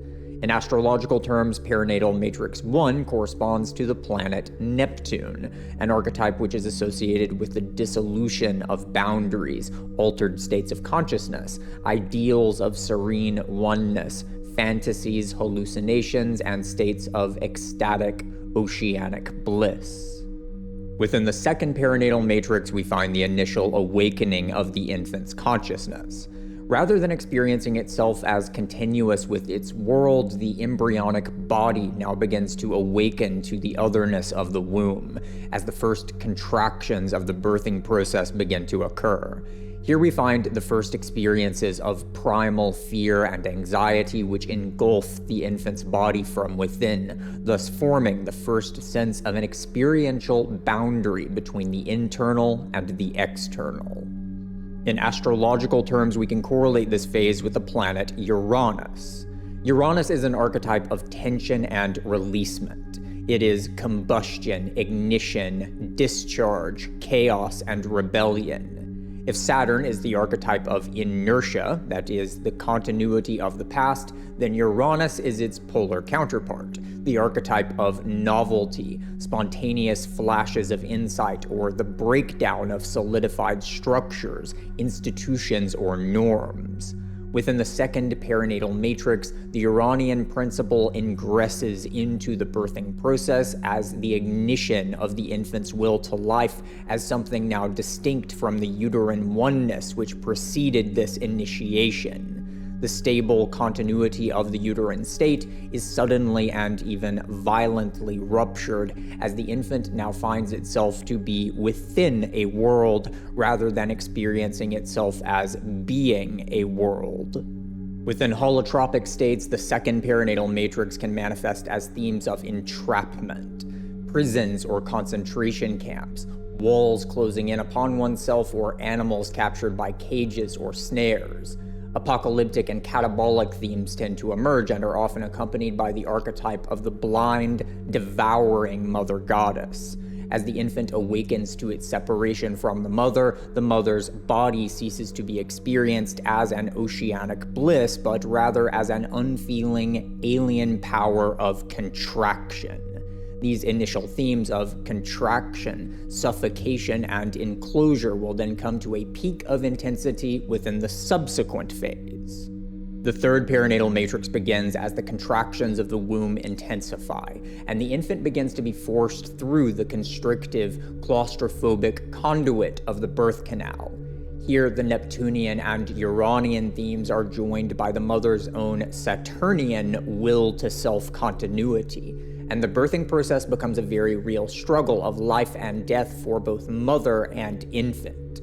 Here we find the ultimate heights of intensity for a paradoxical amalgamation of physical pain, emotional weight, fear, and libidinal primality. A trauma which will form the nucleus of the human being's psychosexual nature. Within holotropic states, the third perinatal matrix manifests as contradicting tonalities of visceral violence and sexual excitation, choking and suffocation, and mythical themes regarding death and rebirth, the phoenix, the crucifixion, the dismemberment of Osiris.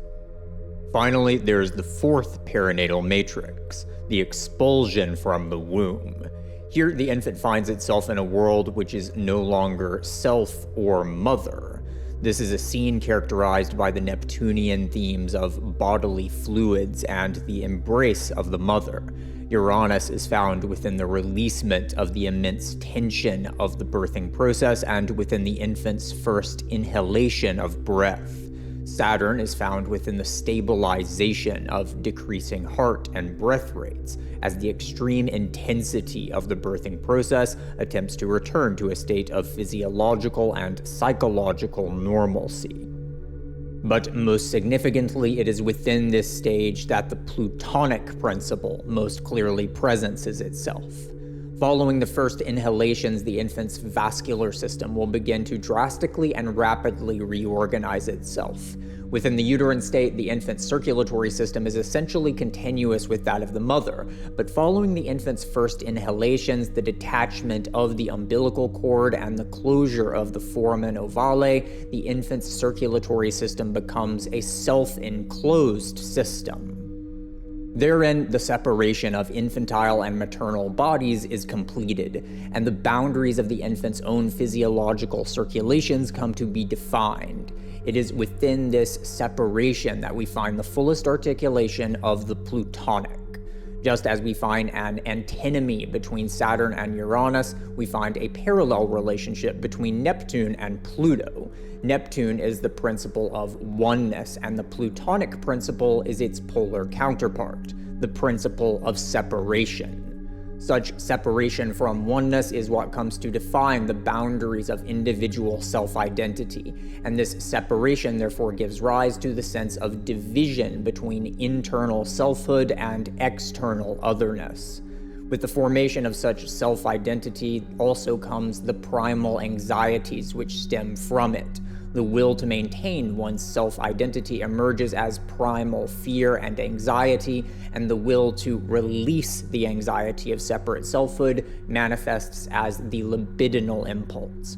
The Plutonic principle is thus accompanied by the animalistic impulses of aggression, fear, hunger, and eros. The fourth Plutonic matrix is the closing of newly formed boundaries. In physiological terms, this closure is seen in the reorganization of the infant's circulatory system. In metaphysical terms, this closure is one in which the boundary delineating the infant's self-identity comes to enclose within itself the primal experiences which were undergone within the first three perinatal matrices. Pluto thus represents the outermost membrane of the magical ego, which contains within itself all of the synergies and contradictions contained within the dynamics of the outer gods. Violence, paranoia, and disgust accompanied by sensuality and releasement, horror and bliss, darkness and fire, the claustrophobic alienation of separated self-identity, and the desperate longing for synthesis of self and other. Previously, we noted that the development of the human ego parallels the processions of the planet Saturn, the ruler of continuity and inheritance, which therefore governs the recapitulation of the ego's evolutionary history. But in parallel with this process of egogenesis, we also find the much more rapid process of physiological development. Rather than occurring in phases of approximately 7 years, this physiogenesis occurs in phases of approximately 9 months. Not in accordance with Saturn, but rather in accordance with the 9-month cycles of Venus. Periods of time which denote the transition of Venus between its roles as morning star and evening star. Venus is the principle of consonance. It is the coalescence of plurality into unity through balance and harmonization. By extension, Venus is the principle of beauty, but it is also the life-generative power of such coalescence.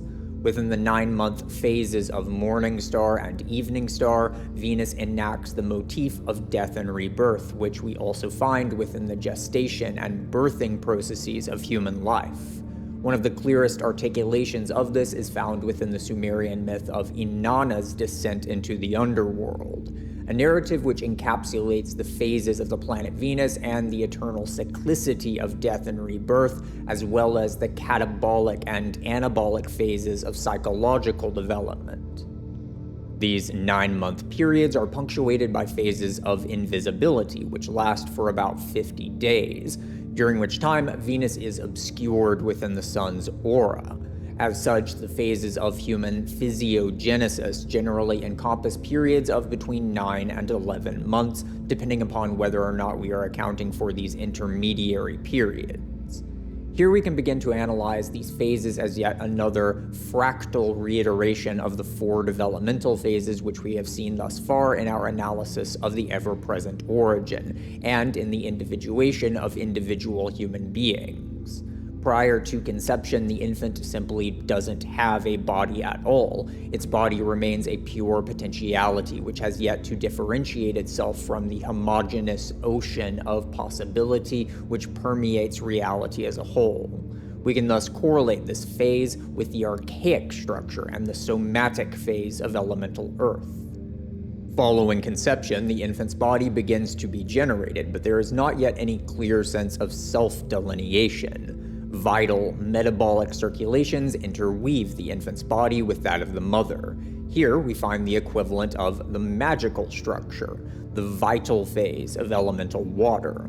As previously noted, the completion of the birthing process itself terminates with the self-enclosure of the infant's circulatory system, thus bringing to completion the vital layer of the infant's physiology.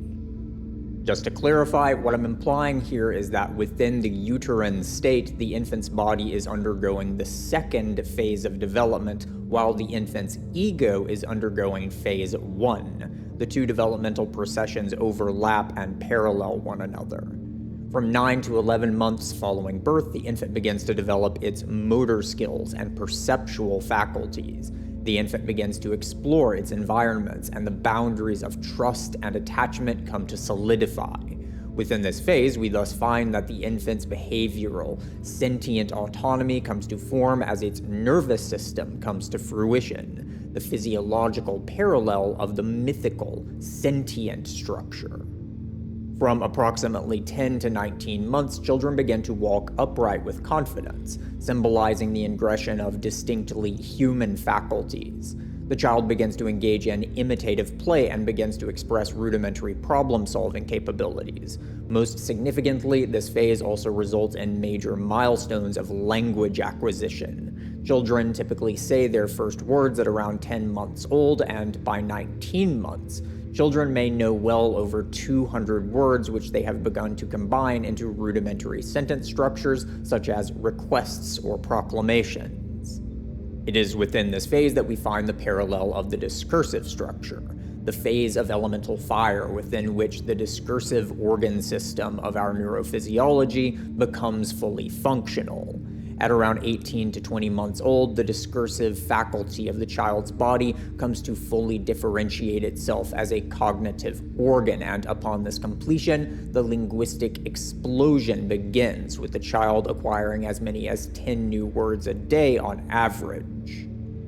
So now I want us to return to the perinatal matrices and their archetypal composition.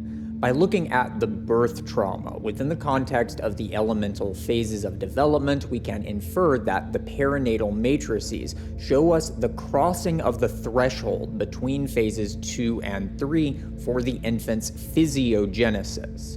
In other words, the transition between the physiological equivalent of the magical structure to the physiological equivalent of the mythical structure. If we now return to the broader narrative of historical ego development, we find an equivalent process of birth trauma between the magical epoch and the mythical epoch. The Great Deluge, which demarcated the end of Paleolithic humanity and the subsequent emergence of sedentary settlements, written language, agriculture, and social stratification. Now that we have begun to take account of how the planetary archetypes inform these developmental phases, we can begin to expand the scope of this analysis. Within Jewish and Hermetic Kabbalah, the Tree of Life diagram is said to depict the archetypal aspects of the divine, and the process by which the ultimate oneness of the divine comes to emanate itself into the natural world. The Sephirot of the Tree of Life are the various rays, as it were, which emerge through the prismatic differentiation of divine light.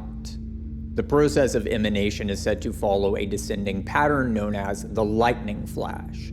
This lightning flash follows an alternating pattern between the right-hand pillar, representing expansive, outward, and generative forces, and the left-hand pillar, which represents internalizing, contractive forces. At the very bottom of the Tree of Life, the lightning flash terminates in Malkut, the Sephirah representing the created world and the planetary archetype of the Earth. The remaining Sephirot are also associated with planetary archetypes, and if we follow the lightning flash back to its origin, the flash moves through the planets in an ascending order which accords with the order of the celestial spheres of pre-modern cosmologies. Here I need to go on a bit of a tangent in order to clear up some potential misconceptions about the celestial spheres. This geocentric understanding of our solar system should not be interpreted as a conjecture about the Earth's gravity moving the sun and other planets across the sky. Prior to the 17th century, there simply was no notion that gravity moved the heavenly bodies at all, and the transition from geocentrism to heliocentrism occurred for completely different reasons, long before Isaac Newton introduced this notion.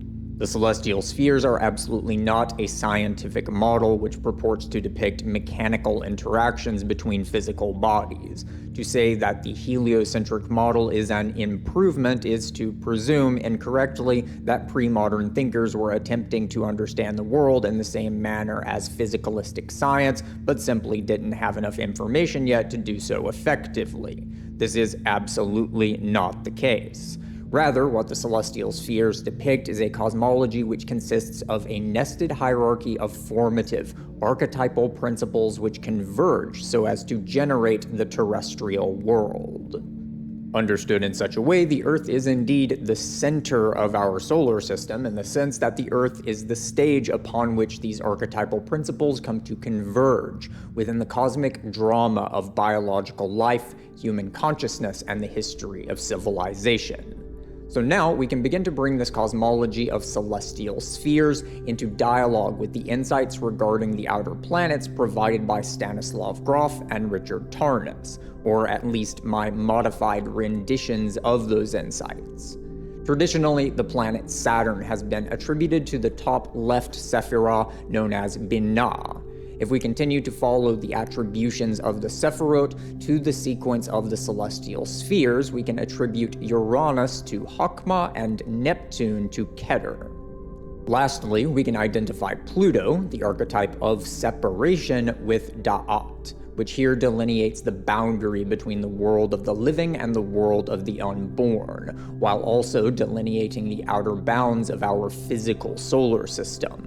If we follow these spheres downward from Neptune to Pluto, we outline the basic structure of Grof's perinatal matrices and, by extension, the birth trauma which delineated the Paleolithic, magical epoch from the mythical epoch of sedentary civilization.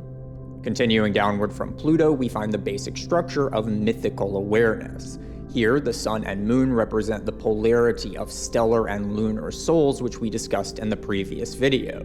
Surrounding the sun and moon, we have the planets Jupiter, Mars, Venus, and Mercury.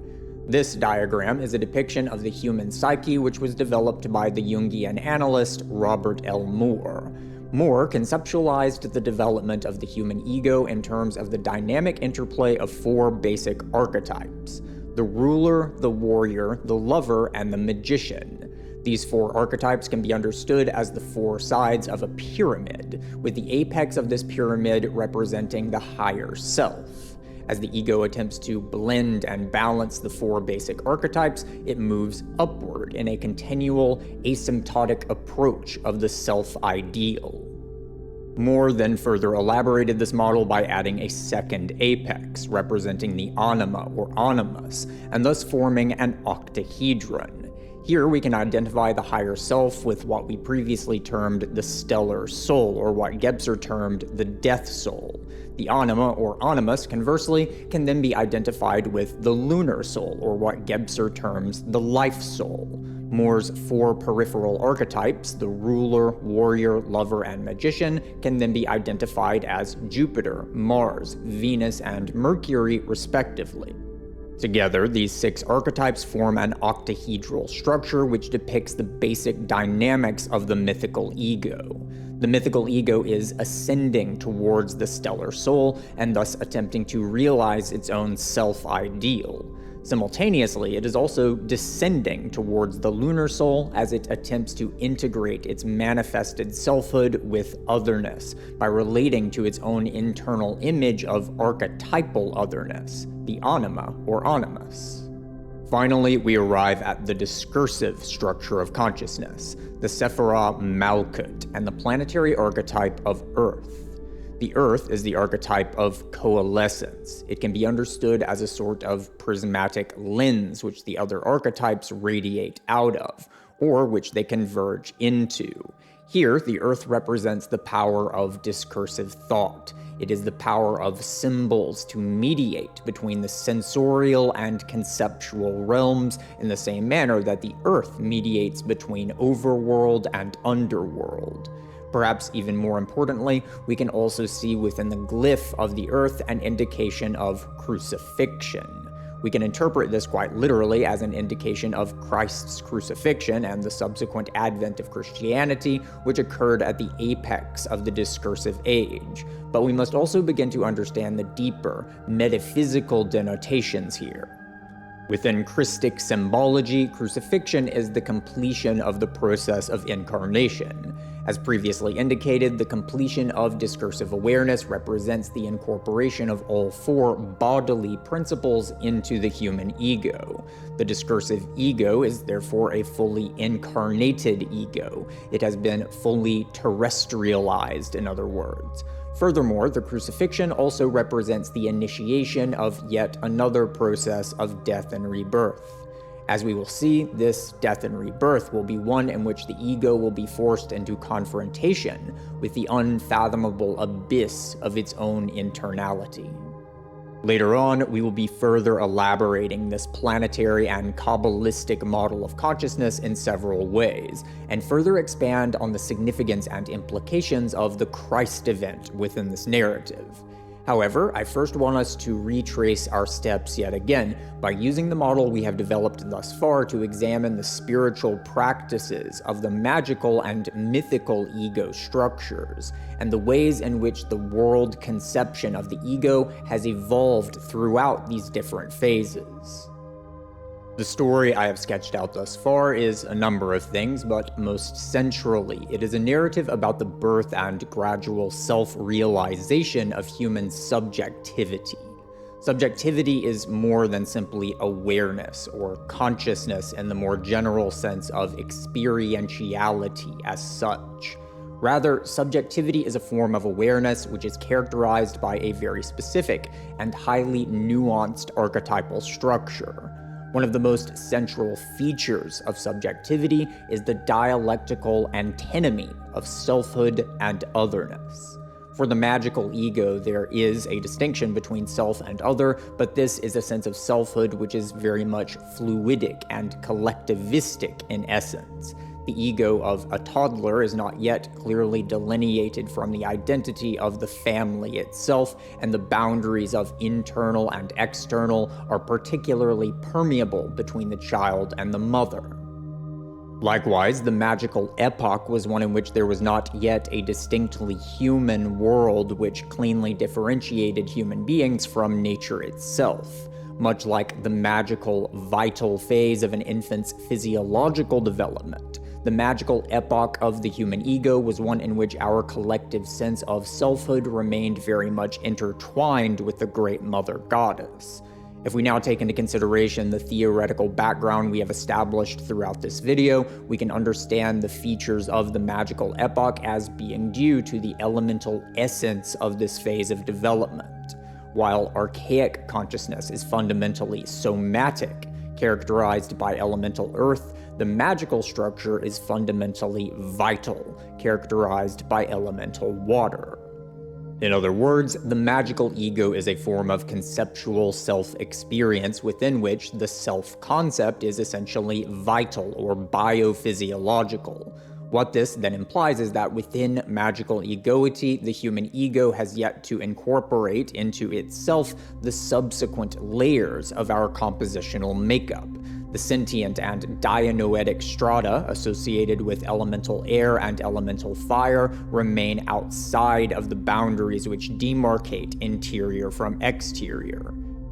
In other words, the sentient and dianoetic forces which animate the human organism's behavioral patterns and form languages were experienced as acting upon us from the outside. One relatively recent story which can begin to illustrate the broader implications of this can be found in the deeply tragic childhood of a Ukrainian woman named Oksana Malaya. Oksana Malaya was born in a small rural village in southern Ukraine in 1983. Oksana was an otherwise normal, healthy child at birth, but her parents were extremely neglectful alcoholics. When she was barely 3 years old, Oksana was locked out of her home by her parents. Desperate for shelter, food, and warmth, she made her way to a kennel occupied by stray dogs. She would live there as one of these stray dogs for the next 5 years. When Oksana was finally discovered by authorities, she had come to fully integrate herself into this family of stray dogs. She walked on all fours, used barks and growls to communicate with the other dogs, and survived on a diet of scraps and raw meat. Oksana was unable to speak, and virtually all aspects of her behavior, from the way she slept to her self-hygiene, were near perfect imitations of the dog's behaviors. The word imitation here needs to be used very carefully, as Oksana was not simply acting. Her barks did not sound like a human being attempting to mimic a dog. There was something far more visceral and primal within those barks, or in the way that she would shake water from herself, something which evoked a chilling sense of uncanniness. Following her discovery by state authorities, Oksana was sent to a foster home for mentally disabled children and would undergo many years of specialized therapy, through which she would eventually learn to speak and behave as a normal human and to repress her animalistic behavioral patterns, though she still says that she walks on all fours whenever she feels lonely. The story of Oksana Malaya is significant here because it illustrates the plasticity which is retained by the human sentient body, or astral body, before it comes to be incorporated into the human ego complex. In many ways, the process of maturation is one of concretization. Insofar as a living structure remains adolescent, it remains in a state of suspended potentiality. As these structures mature, they come to solidify, as our patterns of behavior and thought come to assume stable, repetitive structures which can serve as the foundations of our adult independence. Similarly, the various layers of our composition remain within such a state of plasticity and permeability before being incorporated into the human ego and its expanding sense of individual agency. Within the magical stage of ego development, the sentient body, consisting of our behavioral patterns, emotional processes, and pre-verbal forms of communication, exists in such a state of permeable plasticity. For individual human beings in the modern world, this stage of development is recapitulated between birth and roughly 7 years of age. During this time, the sentient body of the developing child is not directly controlled by the child's juvenile ego, but rather it is shaped from the outside, as it passively absorbs the sentient processes which it finds itself immersed within. Under normal circumstances, the child's sentient body absorbs the basic behavioral and temperamental processes of its caregivers and siblings, thus laying the groundwork for socialization and for the ego to eventually take conscious control of these processes. Within extremely unusual cases, however, such as that of Oksana Malaya, the sentient body instead comes to absorb whatever patterns of life activity allow the child to survive. Significantly, such unusual occurrences can also provide us with a window into the deeply shamanic nature of the magical epoch. The term shamanism originated from interactions between Russians and the indigenous spiritual traditions of Siberia. Over time, the term came to be adopted in a more general sense within the field of anthropology, to refer to a wide range of spiritual traditions, typically in reference to animistic and tribalistic cultures. There is no generally agreed upon technical definition of the term shamanism within academic literature, but here I will be using the term in a very specific manner, to refer to spiritual traditions which involve opening the human sentient body to the influences of animal spirits, nature spirits, or ancestral spirits. In the previous video, I warned against a simple equivocation of modern tribal cultures with the nature of humanity during the magical epoch. Modern tribal cultures typically utilize intense initiation rituals intended to induce liminal states within individuals as they come of age. These rituals are intended to break down the developing ego of the initiate, artificially inducing a state of liminal plasticity such that the ego can then be regenerated and thus grafted, as it were, into the collective ego of the tribe. I argued previously that such initiation rituals would have probably been unnecessary for human cultures which existed within the magical epoch itself, as the magical ego itself is collectivistic by default. These initiation practices, therefore, can be understood as a method by which magical culture forms have adapted to the development of the mythical ego which has occurred since the end of the Paleolithic era. Similarly, we should not necessarily interpret modern shamanic practices as representing a perfect, unaltered continuity of the spiritual practices which would have prevailed during the magical epoch itself. Similar to initiation rituals, we also find that extant forms of shamanism utilize extreme, liminality-inducing rituals which are likewise intended to break down the membrane which encloses the sentient body within the human ego. Looking to such extant practices, however, we can begin to bring into focus what a purely magical form of spirituality might have looked like. Within Siberian shamanism, an individual is called to become a shaman by being afflicted by certain forms of illness, madness, chronic nightmares, or being struck by lightning. Once it becomes apparent that an individual has been chosen by the spirits, they are taken into the wilderness, often in sub-zero temperatures, wherein they fast for several days. In some traditions, the initiate is buried alive in snow or dirt and left to survive on nothing more than sheer willpower. Initiates undergo excruciating ordeals, such as being required to walk barefoot upon the frozen earth for hours on end, or being beaten with branches repeatedly. These horrific experiences are intended to break down the individual's sense of identity and the rational intellect, thereby inducing states of trance, within which spiritual entities might begin to enter into the initiate's body and mind. Within the world of spirit, the initiate experiences himself being dismembered and eaten alive by animals. The initiate will then encounter ancestral spirits who will replace his bones with iron or gemstones, and will serve as both testers and guides for the initiate as he learns to traverse the worlds of spirit. The initiate's physical body may or may not survive this ordeal, but regardless as to whether it does or does not, the initiate himself necessarily dies and is reborn. If his body does indeed return from this initiation alive, then the reborn shaman will then be capable of channeling and communicating with the entities which inhabit the spirit world. An example of this might be that a hunter has gone missing, and the shaman is called upon to help locate the missing person. The shaman will inhale the smoke of sacred herbs and begin a repetitive ritual of drumming and chanting, through which the shaman will enter into a state of trance. Within this trance state, the shaman will encounter animal spirits, which will guide the shaman to the location of the missing individual within the spirit world. The shaman might also enter into trance states in order to communicate with elemental beings, which are identified as the natural processes of rain, wind, snow, thunderstorms, and seasonal changes. The shaman might commune with spirits of snow and wind, which will inform him that the coming winter will be particularly harsh, and the shaman will then offer sacrifices to spirits of fire, which will help to ensure the survival of the tribe. John Gebser tells us that the world of magical consciousness is one which consists entirely of meaningful coincidences, or to use Jungian terms, synchronicities. There simply are no mere accidents for magical awareness, as all events, all decisions, and all details are laden with a kind of inextricable semiotic density.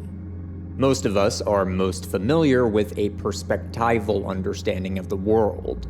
Perspectival awareness, which we will examine later, will come to understand the reality of an entity as synonymous with the extended surfaces which delineate it as a discrete physical object. Conversely, magical consciousness instead understands the reality of an entity to be identical to its participation in meaning. Things are only real, in other words, insofar as they are participants in the ever-present tapestry of semiosis, which is the world itself. The magical ego is fundamentally vital in essence, but the magical world is fundamentally noetic in essence. It is memory, valuation, and semiosis. All events are coincidences in the sense that all things are animated from within and without by the meaning which is inherent to their very existence. This meaning is not necessarily orchestrated by the gods, let alone projected onto the world by human minds, but rather this meaning is simply present within the immanence of reality. If the archaic structure is the deep, dreamless sleep of mountains and stone, then the magical structure is the eternal wandering through the eternal dream.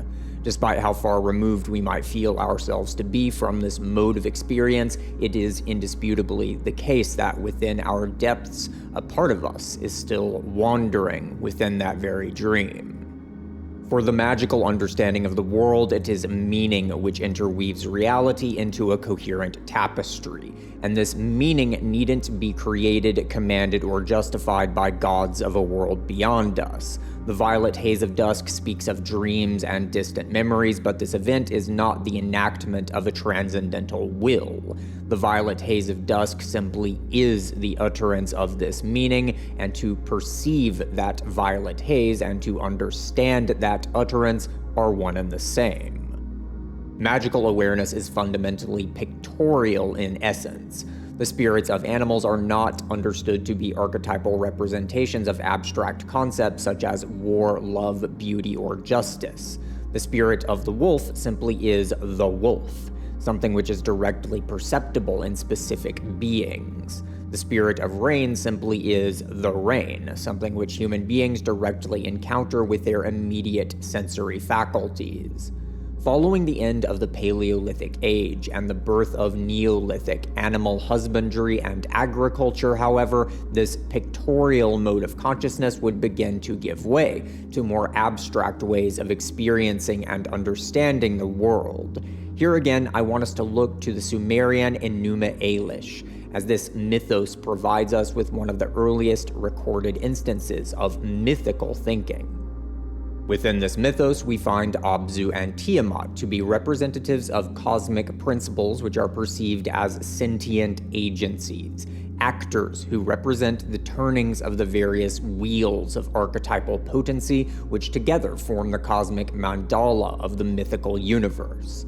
If the magical universe consists of pure noesis, then the mythical universe consists of pure sentience. More specifically, it consists of the sentient agencies of universal beings. The deity Abzu within the Sumerian Enuma Elish is not the rain itself, but rather the agency of the cosmic principle which is perceived within rain, fresh water, semen, masculinity, rulership, and technologies such as spears and fishing nets. Tiamat is not simply the ocean, but is the principle of formless potentiality which is found within salt water, blood, the feminine womb, dragons, and darkness. As the magical structure began to concretize beneath the developing mythical ego, mythical awareness would begin to lose its capacity to perceive the world as noesis itself. The power of semiosis came to be attributed to the gods, and as such, the world was no longer seen as a tapestry of meaning in and of itself. Meaning was now seen to be bestowed from elsewhere, from a celestial realm above us or abyssal realm below us, and the natural world was instead seen as the activity of the divine.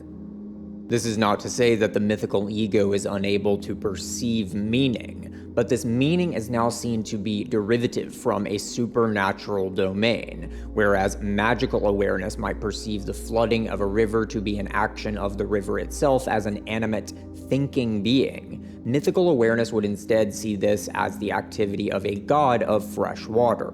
In other words, the flooding of the river is seen to be the activity of an abstract generality, which is not identical to any particular, concrete entity in the world, such as a specific river. With the advent of discursive awareness, we see another phase in this gradual deanimation of nature.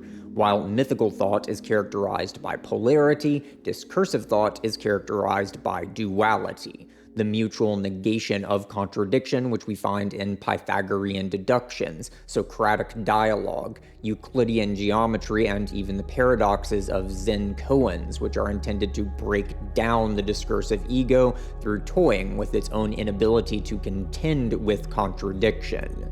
Sentience is motion, and motion requires the tension of opposition. Hellenic philosophers argued that perfect things do not change, and that change is the result of imperfection. Change itself is thus seen as an inner instability or self-contradiction, while the transcendental realm is instead seen to consist of perfect, unchanging crystals of pure form. Hellenistic philosophy would come to see the apex of transcendental reality as the monad, a perfect eternal being of pure unity, of self-identity. The monad is the form of unity itself. Given that the form of any entity is the type of unity which it participates within, we can thus understand the monad as the form of formedness, or rather the form of non-contradiction. The motion of the world, therefore, is seen to derive from what Plato describes as the chora, or receptacle, while the monad represents the ultimate meta form of unity and being. The chora instead represents the essence of darkness, non-being, and formlessness. The change we see in the world, therefore, is seen to derive from the interaction between the monad and the chora, both of which are in themselves unchanging and eternal. As such, discursive awareness within the Hellenic world no longer saw the flux of the world as immanent sentience. Rather, this mode of consciousness saw static forms and static formlessness, which interacted so as to produce the illusion of motion. The world was no longer seen as the sentience of the gods, as the gods were now coming to be seen as immobile, static forms rather than complex, living personalities. Platonic philosophers were extremely critical of traditional Greek religiosity. They saw the traditional gods as fickle, petty, vindictive, horny assholes, which starkly contrasted with the pristine, immaculate perfection of the Platonic and Aristotelian forms. Conversely, the proponents of truly mythical religiosity saw Platonism as sterile, egotistical, and deeply threatening to the stability of social order. Discursive awareness came to strip away sentience from its phenomenological horizon, specifically through coming to perceive the transcendental realm as a world of ideals. The mythical gods are not Platonic ideals, they are living beings which contain contradictions and flaws in the exact same way that human beings do. The goals of the gods within mythical consciousness are not transcendental ideals, but rather states of the natural world itself. So, for example, if a volcano erupts and destroys a city, mythical consciousness would perceive the destruction of the city as the goal of a divine will. The shaking of the earth, the eruption, the flowing of magma, and the engulfment of buildings are seen to be the sentient activities of the divine. Conversely, discursive awareness would perceive this in a very different manner. The discursive ego would instead perceive the eruption as a release of tension or disequilibrium. The events would be seen as a motion towards an eternal ideal, a state of equilibrium within which tensions or contradictions have been resolved into an unchanging, perfected stasis. The world never actually achieves such perfection due to its inherent darkness, chaos, and flux, and the ideals thus remain within the transcendental realm of eternality and necessity. Sentience is motion, which is compelled by goals. Animal bodies are set in motion by goals which they then strive to realize. And the goal itself is a kind of unmoved mover. It is a static telos which stirs the world into motion. Vitality, conversely, is formlessness, which facilitates the manifestation of form. Water lacks its own shape and definition, and this formlessness allows water to serve as a kind of universal medium or receptacle. The formlessness of water allows it to serve as blood or the vital fluids of plants, transmitting nutrients, oxygen, carbon dioxide, or immune cells, or to transmit hereditary forms as semen or blood. We see this concept illustrated very clearly within the art of cymatics. A cymoscope is a device which consists of a plate which is covered in a thin coating of fluid such as liquid or sand. A certain vibrational frequency is then fed to the plate, and these reverberations then come to manifest as very lifelike patterns upon the surface of the cymoscope. The liquid and vibrations of the cymoscope are both lacking in physiological form in themselves, but it is due to this very lack of form that these vital elements are able to facilitate the realization of living morphology. In much the same way, discursive awareness comes to perceive the natural world to be such a liquid formlessness, as the dark oneness of the chora, the prima materia or Brahman. specifically due to the way that it further abstracts the gods so as to transform them into static ideals. Discursive awareness removes sentience from immanent nature, leaving only the vital and the somatic, fluidity and physicality.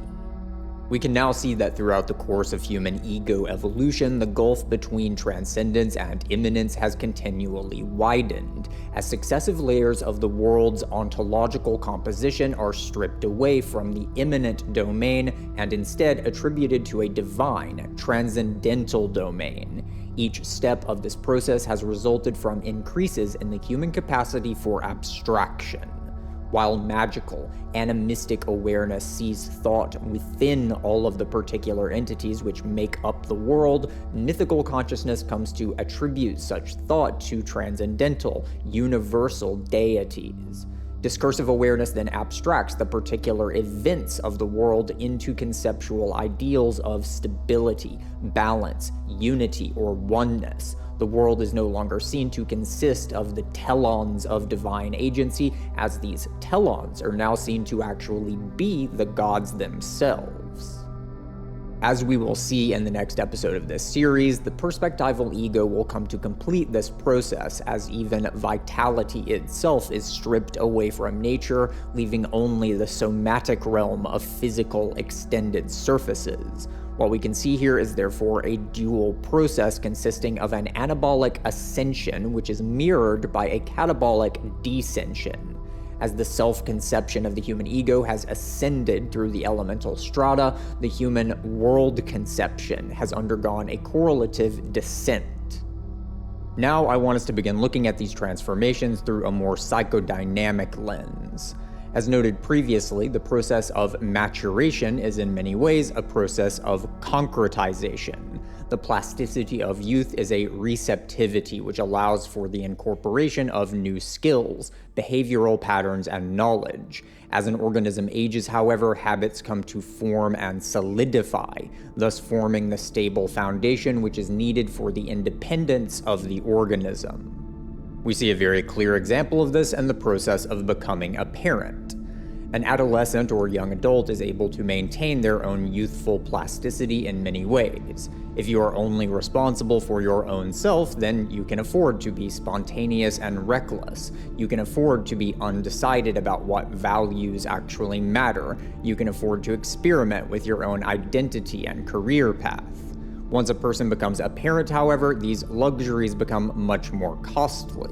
A parent must understand that they are no longer the main character, as it were, because a child needs a stable foundation which can serve to compensate for the child's own youthful plasticity and the vulnerability which that entails. The parent, in other words, must densify. Positive habits need to be established and reinforced so as to become stable norms. Wistful fantasies need to become concrete, actionable values, and these values need to then become invariant compulsions rather than hypothetical ideals. The parent's own life journey must be transmuted into a much slower, more methodical, and repetitive cycle so that the child can assume the role of the adventurer. The teleological current which previously animated the young adult is now passed on to the child. The parent diverges from that journey and densifies, so as to become a supporting character rather than a protagonist, at least temporarily. Within the development of the human ego, I believe that we find this exact same process of divergence and densification. As the human ego ascends from the magical realm to the mythical, a sort of binary fission seems to occur. The magical ego splits apart with one half of this divergence ascending upward to become the mythical ego, while the remainder of what was previously the magical ego comes to densify into a subconscious organ. Namely, it becomes the Freudian id. The transition from magical awareness to mythical awareness is an intense birth trauma, within which the basic elements of the psychosexual development come to emerge. The mythical ego emerges as the result of this trauma, and the consequences of this trauma then densify so as to become the innermost engine of the id's primordial instincts. As the discursive ego emerges by fissioning apart from the mythical ego will likewise come to densify into a subconscious organ, or rather a polarity of two distinct organs. The lunar soul will become the anima or animus, the archetypal embodiment of otherness. The anima or animus tends to manifest as an idealized form of the mother or father, an image which comes to define the self in relation to others. As the ego continues to develop, this complex of memories and images will become the living, dynamic motif which will define the ego's interpersonal character. The stellar soul, conversely, will become what is termed the ego ideal within psychodynamic theories. Just as the lunar soul becomes an internal archetype of ideal otherness, the stellar soul becomes an internal archetype of ideal selfhood. Within the Socratic dialogue, Socrates speaks of an inner voice which he refers to as the daimon, an entity which guides him and protects him from making unwise decisions. During the 1st century AD, Plutarch would describe the daimon as being that which mediates between the human being and the transcendental world. More modern thinkers, such as James Hillman, would correlate the notion of the daimon with the Jungian notion of the archetypal self and with the Christian notion of the guardian angel. During his trial, the accusers of Socrates claimed that his daimon represented a heretical religious concept, thus reinforcing their accusation that Socrates was a threat to religious and social order. I believe that this detail is immensely significant, as the daimon is in fact that densified form of the stellar soul. In other words, the very fact that Socrates was able to perceive his daimon as something distinct from his own ego was only possible because his ego had already transitioned from the mythical realm to the discursive realm. The Athenians were more correct than they could have imagined in their accusation that the daimon represented a dangerous spiritual innovation. In fact, what the daimon actually represented was a completely different mode of human subjectivity, one which would come to completely reshape the ancient world. But eventually the ego would come to diverge from the discursive version of itself as well, as discursive awareness would ultimately begin to give way to perspectival awareness, a process which would first begin to truly ignite during the European Renaissance. The discursive ego, like those which came before it, would come to densify and to be incorporated into the human subconscious. The voices of the ancestors became the voices of the gods. The voices of the gods became the discursive ego, and the discursive ego, finally, would then become the inner critic, what Sigmund Freud termed the superego. Recall that the discursive ego is fundamentally dualistic. It is an organ of conceptualization which deals in contradiction and negation. As such, it is an aspect of our being which is acutely aware of the dissonance between the ideal and the real. While the stellar ego ideal is an image of the ideal self, the superego is rather an organ of discernment, which fixates upon the contrast between the ideal and the immanent. It is an agent of self-discipline and rationality, and is in many ways a necessary faculty in the achievement of human self-reliance and self-cultivation.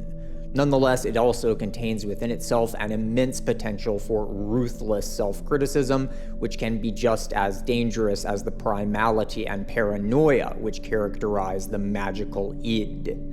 As the ego ascends, incorporating into itself the various layers of our corporeal constitution, the previous versions of itself come to fission apart and densify, thus becoming the stable, subconscious organs of the human being. Through this lens, we can begin to further refine our understanding of how these various complexes come to form throughout different stages of development, and how these complexes may have manifested in different historical eras. That, however, will have to be an entire project unto itself. Instead, the next stage of this journey will be one in which we examine the advent of perspectival consciousness. We will look at how perspectivity was deeply interwoven with the emergence of modern science, philosophy, and art. We will attempt to unravel the mysterious relationship between perspectival awareness and the metaphysical paradoxes of Christianity, and we will thereby begin to illuminate the truly cosmic implications of this entire evolutionary process. Questions about the nature of human subjectivity will begin to spill over into questions about the nature of consciousness itself and the nature of being as such. Ultimately, these inquiries will bring into focus an understanding of evolution, which is far more deeply metaphysical, organismic, and cosmological than the neo-Darwinian ideology which has come to metastasize within modern academia. The story thus far has been a very weird one, and it is only going to get weirder. Much weirder. Thanks for watching.